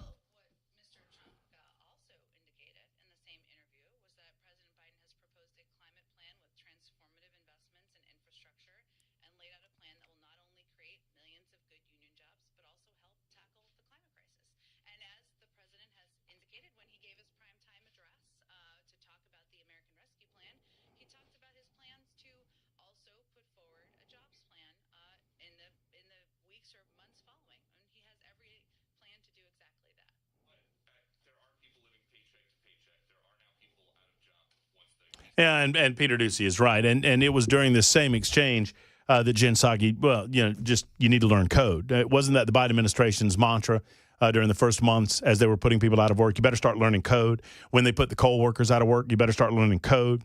Well, all I can say is to the government workers, you might want to start learning code. Apparently, that might behoove you. It's an amazing example of how liberals change depending on the circumstances that they think benefit them. Now, suddenly, they act as if they are a champion of the people. Government workers, and these were private contractors, I should add. But the government workers, they're very, very concerned about people being out of work. I would recommend that if you want to look in the, it's my understanding, and I'm not being flip, maybe a little flip, there are a lot of openings in the agricultural and construction industries right now. Apparently, we're seeing some voids in the labor pool with regard to this. Now, I'm not suggesting you go pick lettuce, but I am suggesting that maybe there would be a position for you available in those industries if you find yourself without work in the government sector. The government is not and should not be considered ever a jobs program. A jobs program. We tried, by the way, we tried to do that in the Great Depression, and it was an absolute failure. And you can point to capital improvement that resulted through that experiment. And that is all well and good. There were many different work projects that led to good capital improvement during that period in time. But there is not one scintilla of evidence that it pulled us out of the Great Depression. You know what did? World War II. 19 after the hour, almost 20 after the hour. Your call's coming up on Super Talk.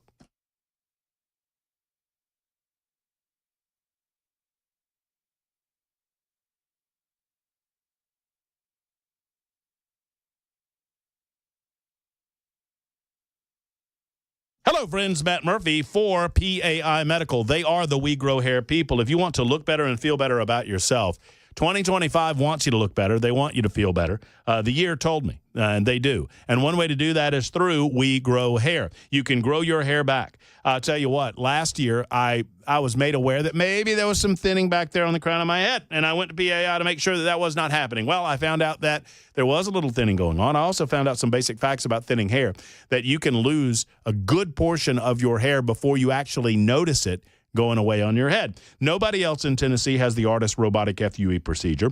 Nobody else has the multi-unit hair grafting transplants like We Grow Hair and PAI Medical. They have the fast 45-minute laser and PRP treatment like I did to make sure that I did not have any thinning hair. Call them right now for an appointment at 615-376-6010. Again, 376-6010. We Grow Hair is backed by PAI Medical. I believe in these folks. They can help you grow your hair back. A consultation is free. Free to you, free to me. So give them a call today or go to WeGrowHair.com. That's WeGrowHair.com.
Well, the Super Bowl champion Philadelphia Eagles have come to a decision on what they're going to do after the president extends an invite to the White House. I'll tell you about it at 6:30 on Super Talk 99.7 WTN.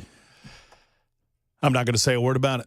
Don't do it, dude. We got to keep that TS out. I'm not. I want folks to be listening at 6:30 for Ken Weaver to make it official. They'll turn it right off, and we'll fall to 19 in the market. Oh, no. We got to beat that competition. Yes. Was that Brother Where Art Thou? Oh, we got to beat that competition. We don't we don't do it, the competition will, Pappy. Mr. Lund had a little radio station out in the middle of a cornfield. Loved it. Ain't you gonna press the flesh, Pappy? Press the flesh, you nitwit. We're mass communicating. Shake a leg, Junior. It's a good thing your mama died giving you birth. She'd have seen you, she'd have died of shame. Ain't get us no reform, you nitwit. We the incumbency. Anyway, 25 minutes after the hour, I can't wait for that story because I don't know the answer to that question. You don't? I don't. I don't even remember the question. Right. I've not heard the official statement. So my tease is going to pay off. Then. I'm excited, and I'm kind of trepidatious because I could be proven wrong or right. I don't know. I had some sources. Well, all my people told me was that the invitation had not officially gone out.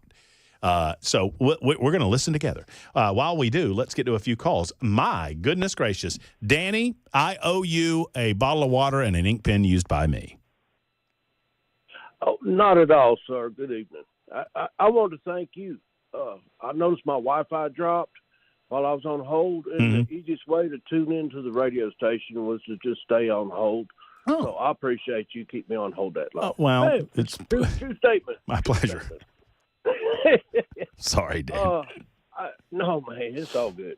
I was just going to mention that I have one comment about the haircut thing towards the end. But I was going to say right quick that the government thing, civilian job, military, I would welcome the opportunity to get an email from higher up management say, look, this is a career-ending email unless you tell us what you did for work last week. Because if you tell somebody, other people won't claim your job, claim your work, things you did, mid-management, other co-workers and stuff. So if you tell people what you did, I'd welcome the opportunity. You might get a promotion, and they can. And the other thing, secondary part of that question would be, can you identify any dead weight in the area or people that are not working? If you're not going to get any. Oh man, Danny wants to go next step, do some tattletale. Yeah, without having repercussions. Just to be honest, I mean, of course, they'd have to weed through it, do the detective work and stuff, make sure somebody's not just having inner workplace stuff. But it'd be great for upper management to find out the work you really been doing that your supervisor been claiming he been doing or something. We ought to be. I'd welcome the opportunity. What type? You don't have to tell me where, Danny, but what kind of work do you do? Actually, from working so hard and covering for other dead weight, I'm disabled. Oh, okay. Medically retired.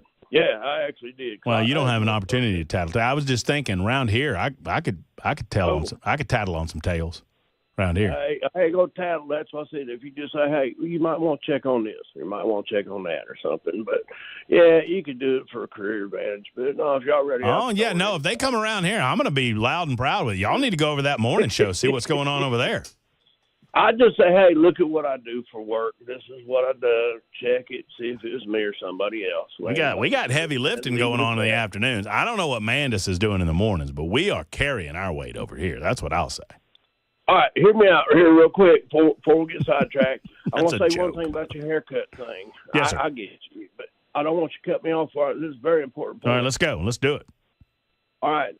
I, as a wise man, being divorced 3 times, and knowing what not to do, make sure this haircut thing, you clear it with your wife first. Okay? Let her have the final say. So trust me, I mean, as independent and as tough as everything you think, if it's over a haircut, we don't want to hear you on your radio show talking about divorce court and stuff because, she just totally can't accept what you did. Yeah, we don't want that. Make sure your wife has a say-so in it. That's great. That's good advice, Danny. I mean, it's obviously served you well. Yeah, it did. That's exactly what I did not do. So I'm thinking maybe if you do that, maybe hang in there and make it all work. So, you remind me of the old. You remember the writer Louis Grizzard, Danny? Maybe not. He was a writer. He wrote back in the 80s for the Atlanta Journal-Constitution. He had been married 3 times too. And they asked him if he was ever planning on getting remarried. And he said, no, I've thought about it, but instead I'm just going to find a woman I don't like and buy her a house. There we go. Thank you, Danny. If I had consulted the home front on the hair, it would not be this long. It wouldn't be any close. There would not be locks for Trump in existence. So she may have her own shears for you. I fear that there have been sheer moments in my recent past where the consideration has been to ask forgiveness as opposed to permission while Murphy is asleep. Oops. Fear that might have been a possibility. All right, Sonia and Matt, we'll get to you in a moment. I'm excited about this newscast, which is happening right now on Super Talk 99.7 WTN.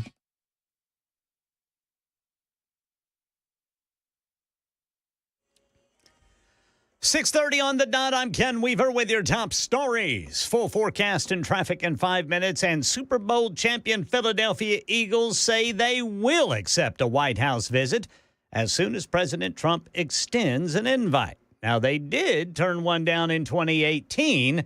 That was amid the big kneeling during the national anthem controversy. Mixed messaging on Musk emails to government workers. The Trump administration today telling federal agencies they do not have to direct workers to comply with Elon Musk's request for information about their activities at work. That's according to two sources familiar with the matter, according to ABC News. And here in Tennessee, a bill has been filed in the General Assembly that makes hot chicken the official state food. The state already has two official state foods, Memphis barbecue and hot slaw. So somebody thought, a couple of Democrats here in Nashville said, you better put hot chicken on that too. And I agree. Money News, Michelle Franzen. Major market indexes were mixed at the end of Monday trading following last week's losses. The Dow was up 33 points at closing time. The S&P fell 30 points and the Nasdaq fell 237 points. Shares of Warren Buffett's Berkshire Hathaway climbed after the company reported a jump in operating profits for the latest quarter. Investors are waiting on Nvidia to release its future profits report later this week. Apple announced plans to invest more than $500 billion domestically over the next 4 years. The plans include hiring 20,000 employees to build a new server factory in Texas. The move comes just days after President Trump said CEO Tim Cook promised to shift the company's manufacturing from Mexico to the U.S. Food delivery app DoorDash will pay almost $17 million to settle claims that it used customers' tips to subsidize delivery workers' wages in New York instead of letting drivers keep the tips on top of their guaranteed pay. That's the latest news, traffic and weather next. I'm Ken Weaver, WTN News.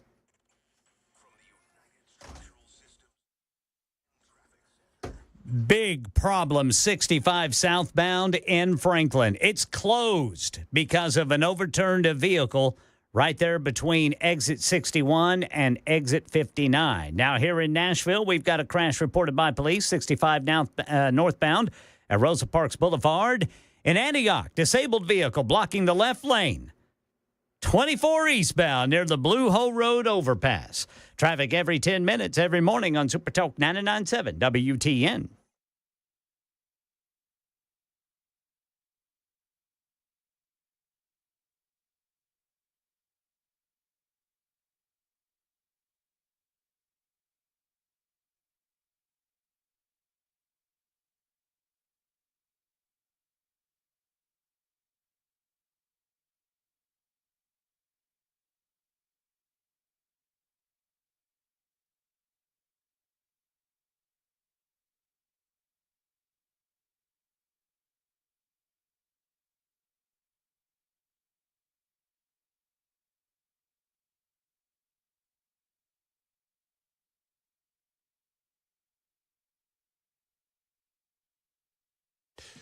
Well, you get warm, you get cool. It's that time of year, right, where it's going up, it's going down. You're using the heater. You're maybe using the AC on occasion. It is a strain on your heating and AC system. That's where efficient heating and cooling comes in. That's where I advise you.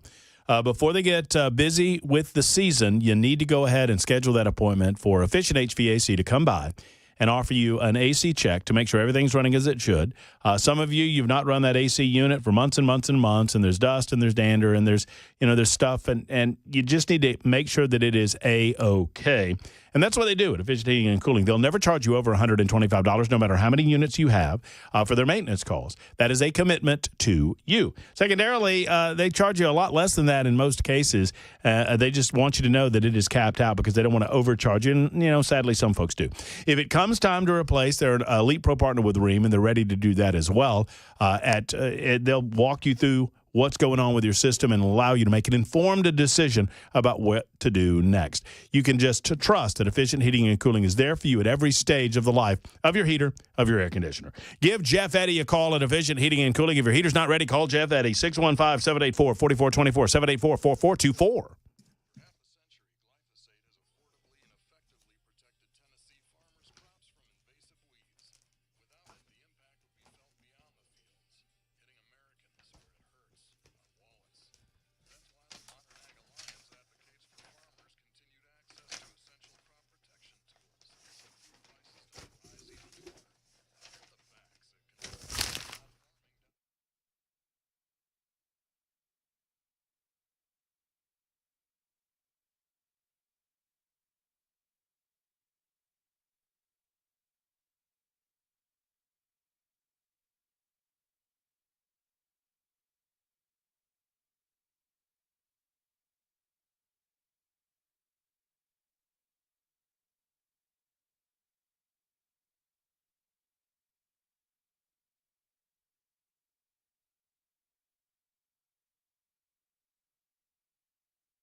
Hey, friends, it's Matt Murphy, and I want to talk to you for a moment about your health insurance. I know it's a very personal subject, but do you know if you're overpaying? A lot of times people don't. If you have good quality coverage, you don't recognize whether or not you're overpaying for that unless there is someone for you to compare those prices with other deals around town and around the country, and that's where Shane Ring comes in. Shane Ring is with Cover Nash. He has his office in Brentwood, ready to sit down with you on a one-on-one basis or on the telephone and find out if you're paying too much for your health insurance. Did you pay too much last year? He can find out. You can have a health care plan that pays you, not the other way around. Just ask Shane how that's possible. Health coverage is tailored to your needs when you have all of the many different companies available at your fingertips, and Shane Ring does. He has every one of them. I think it's over 60 different health insurance companies that he can comparison shop for you and find a plan that is tailored and individualized for your needs. Don't let the government control your health care. You control your health care with Shane Ring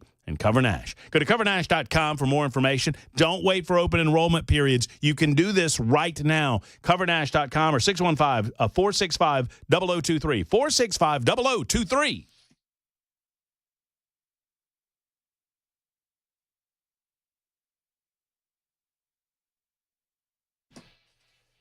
Uh-huh. I'm not going to ask for my Murphy was right song. I'm not. But I was right. Murphy was right. Murphy was right. Murphy was right. Murphy was right. Let's not rub it in. That was right. So it was fake news. It was propagated online. I mean, I understand. What happens, sadly, it's like a game of telephone, except the game of telephone, the story doesn't change. It's just the voices that are willing to repeat it get amplified. That's kind of a modern social media version of telephone, right? In telephone, you would, tell somebody. You remember the old game telephone? Oh, where yeah. You sit around the room, and then one person whispers something to somebody, and you got to whisper it real quiet. Nobody else can hear. And you got to whisper it so quiet. And then eventually, once it gets all the way back around the room, it's a completely different thing because little minute changes and versions in what you said have occurred, and it's created a different statement. Well, in the social media game of telephone, the story doesn't change, but it is amplified to the point that people start believing it.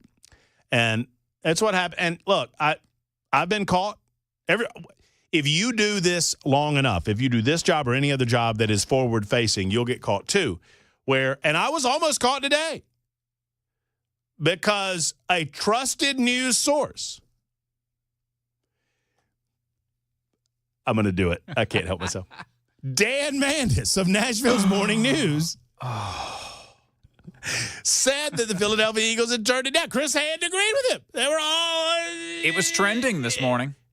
So I don't fault those guys because at that point you go on social media and it was absolutely trending. Yep. And there were many different voices that were amplifying it to the point where you're like, well, my goodness, that person and this person and that person and this person is saying it. It must be true. At some point that breaks. It's like a wave that breaks where even people like me, I have been trained to go back to the source material. If I hear something that sounds a little too good to be true or sounds a little off, I've been trained to revert back to the source material to find out if it's in fact true. And so you got to chart it back. I did that this morning when a little birdie told me the White House hasn't even extended an invitation. How can the Eagles deny the invitation or decline the invitation if it's not been extended? And then I went to the source material, which was from the Express Gazette. And this is when I knew this was Bravo Sierra, is they said that the Eagles had a team meeting, and it was a unanimous vote that they not go to the White House. Look, it has been my training and conditioning that if you get 100 people in a room together, you're not getting a unanimous vote about anything. And so when this source said, the vote was unanimous, amongst all the Eagles players, amongst every one of the coaching staff, they decided so it did not sound like it was true. It turns out it was not true. If Joan Jones is currently listening, I had your back today, Joan, although you threw me completely under the bus this morning on the whole head shaving thing. But I had your back, Joan, because Joan Jones, for those listening in the mornings, is a huge Philadelphia Eagles fan. It was called Turd Wants to Know on the YouTube channel. It's called who? He calls himself Turd Ferguson. You know the reference? Oh yeah, I love it. Norm Macdonald. No, absolutely. Burt Reynolds. No, I'm not Burt. That's when he had the big giant foam hat on. Not my name.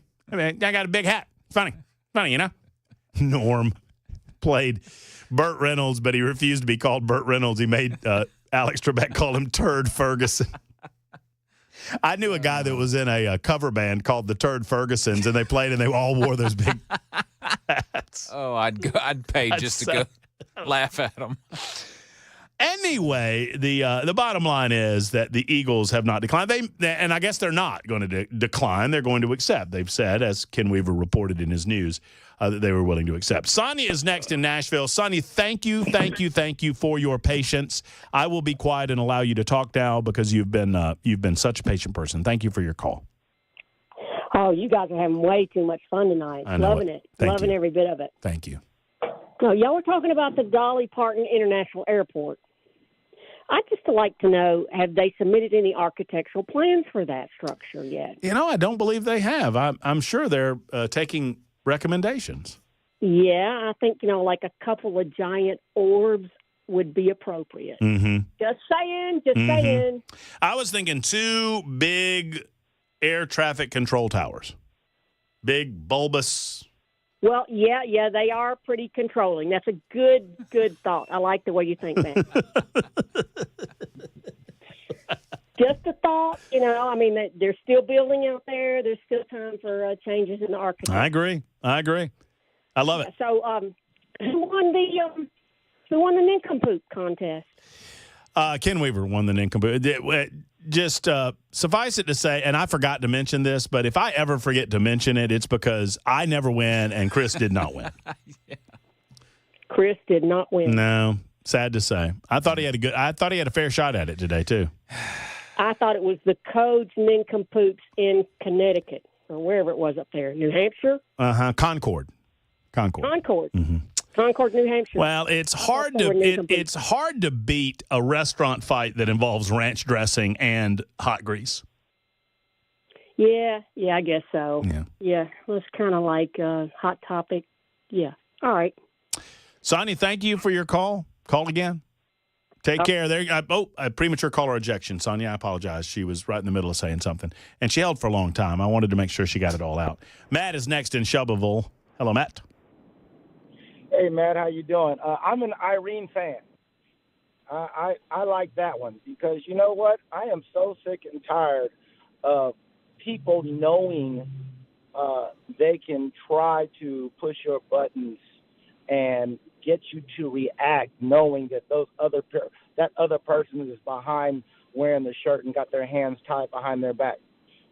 I'm like, look, words have consequences, actions have consequences, and the new term out there is FAFO. I think you know what that means. No, I do, but I saw, Matt, I don't know if you are social media active, but I saw a clip. There's a clip rolling around. You see these things pop their nose up over the waterline, and then they sink back to the depths. There's one rolling around it's a scene out of a bar, like a security camera in a bar at a pool hall. And there's a guy and a girl playing pool. And a guy in a red shirt walks up, and he's obviously drunk, and he kind of grabs the booty of the woman playing pool. And then he lets her go, and she walks aside. And the guy playing pool with the woman walks up and clocks that guy and knocks him out cold. Now, a lot of people are like, this is what being an alpha guy is all about. And I would suggest that FAFO also involves understanding when not to and when to. You got to have a good head on your shoulders about when to do things and when not to do things. Does that make sense? It makes sense to an extent, and I'm going to tell you why that I don't agree with that. That's just me. I don't agree because other people are watching. That's true. And if you let somebody slide, that means like, oh, okay, it wasn't that bad, so now I'm going to do it. Since he did clock him, everybody in there that watched that is going to watch their actions because they just might get that same action. I hear you. Which would came to my question, and I never got to talk to you because I couldn't call your show, but you said something last week about lawfare on how the Biden administration went out of Trump. And the reason why I'm going to disagree and I want to have this conversation with you is because as a citizen, there's nothing that I have other than the law because the law states I can't go over to your house and beat you up and physically harm you. I have to do it legally. So if anything happened with Trump through the legal process, my thing is you shouldn't have done it to get there. See, with the Trump University, when he had the court order to give him back $25 million, he shouldn't have signed the paperwork. These are all situations that Donald Trump put himself in, and he put the courts over him to make a decision. Well, here's where and you're not wrong that Donald Trump engaged in activities that eventually gave openings and opportunities for individuals to exploit the things that he did. Here, I'll give you the easiest example though. What we're talking about is a Department of Justice and a set of lawyers that take similar circumstances and react one way depending on the political affiliation of one group of people and a completely different way based on the affiliation of another group of people. That when they have, sometimes these are ball and strike issues. These are judgment call issues. Should we prosecute? Should we not prosecute? Should we slap the wrist? Should we go after them full bore? When Joe Biden was caught with an abundance of classified material at his home in Delaware, he was never charged with anything, right? So they interviewed him, and Robert Hur, the special prosecutor in this case, determined that Joe Biden was so intellectually feeble that he could not be put on the stand and prosecuted, and so they declined to prosecute. Now, then they turned around and recognizing that calling him intellectually feeble would encumber him in the next election cycle, then they withheld the transcript of the very item that they claimed exonerated Joe Biden from prosecution. Very similar state of circumstances with another ex-president by the name of Donald J. Trump, who took, either knowingly or unknowingly, a certain amount of classified documents with him to Mar-a-Lago. which is, once again, technically against the law. Now, those same Department of Justice officials had a decision to make. Could they treat this situation the same as they did with Joe Biden? Could they give him a certain level of the benefit of the doubt? Could they choose not to prosecute them? They could have. They could have done that, but they chose differently. They chose to prosecute him, and I believe with every fiber of my being, Matt, they chose to prosecute Donald Trump based on who he was and what his political affiliation was in an effort to prevent him from running for president again. And that's what I mean when I'm talking about lawfare. But you left out one major thing. They asked for the documents back, and he refused. They were in the middle of that negotiation, and Donald Trump. They asked Donald Trump. Now I remember this. They asked Donald Trump to secure those items while they were trying to figure out exactly what items they were going to recall. He said yes. They went through the process of securing those things at Mar-a-Lago, and it was soon after that they decided to do an early morning raid of his property. They had no business raiding that property. They did that as a show of force. And we might just disagree on that point, man. That's fine. Well, what I'm saying here, to further, if I think that in 2021, after the so-called insurrection, if that's what you want to call it, it was Merrick Garland. If you want to talk about lawfare, Merrick Garland could have stopped everything. Joe Biden could have stopped everything and made executive orders for everything to be found out. The Supreme Court would have been on standby. The federal judges would have put everybody on a fast track to get everybody in court and to litigate it. Now, I don't know about you, but if Donald Trump was innocent in all of these things, this is exactly where Donald Trump wanted to be, in court. Well, here's what I would say, and I want to continue the conversation. I want you to call anytime you want. I love the engagement. I love these conversations. But here's what I would say to that. I believe that Donald Trump is president of the United States. I mean, I think there are a few factors involved in his presidency. I think one of the main factors is what they did to him in court, because the American people saw it as wrong. And regardless of whether you think he's guilty or innocent, the American people thought what was going on was wrong, and they responded by supporting him during the primary as a result, because they didn't like the Biden administration, in their estimation, doing what they were doing to Donald Trump. That's why he's president of the United States, in large part. It's 52 after the hour on Super Talk.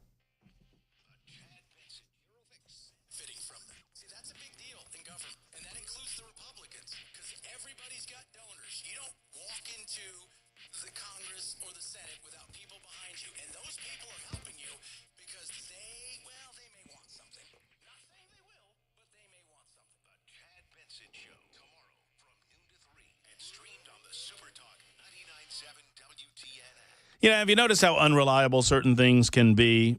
Sadly, we live in an unreliable age. Somebody tells you it'll be ready at 4 and it's not ready at 4. People are tired of that kind of stuff. Hey, it's Matt Murphy, friends, and if you've ever had an unreliable vehicle repair experience or gone to an unreliable shop, I encourage you to go to Eurofix. Eurofix turns unreliable into reliable, and Eurofix has your vehicle ready when it's really ready, so you don't have to stand around waiting on it.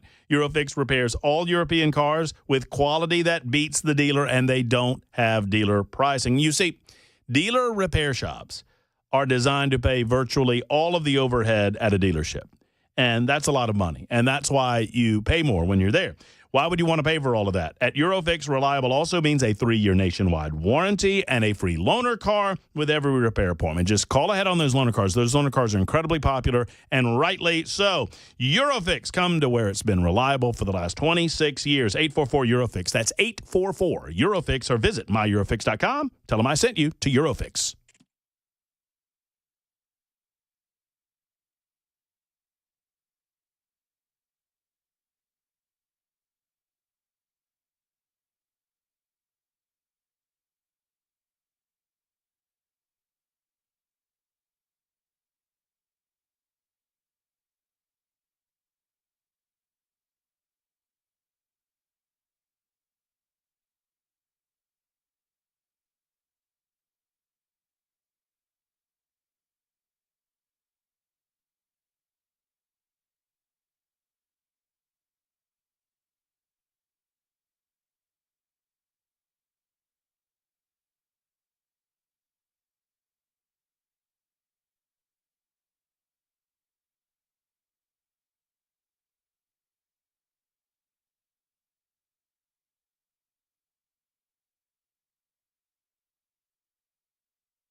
You know, I am saddened that I have 4 hours on the radio. And I feel like we accomplished a good deal. Had a pretty good show. Yeah, not too bad. But I think I failed because we don't have time to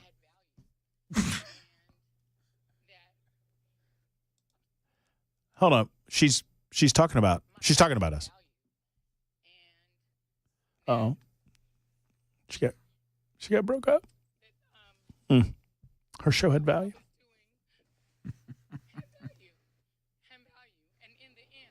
Apparently it's like $3 million a year value. It's big value.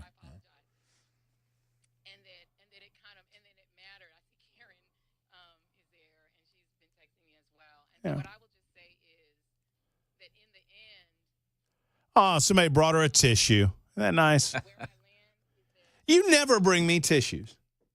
Sorry, I'll have to do better. I get choked up on occasion. I'm failing. I mean, we had a Tinder exchange with Howard, first time caller. You never brought me a tissue.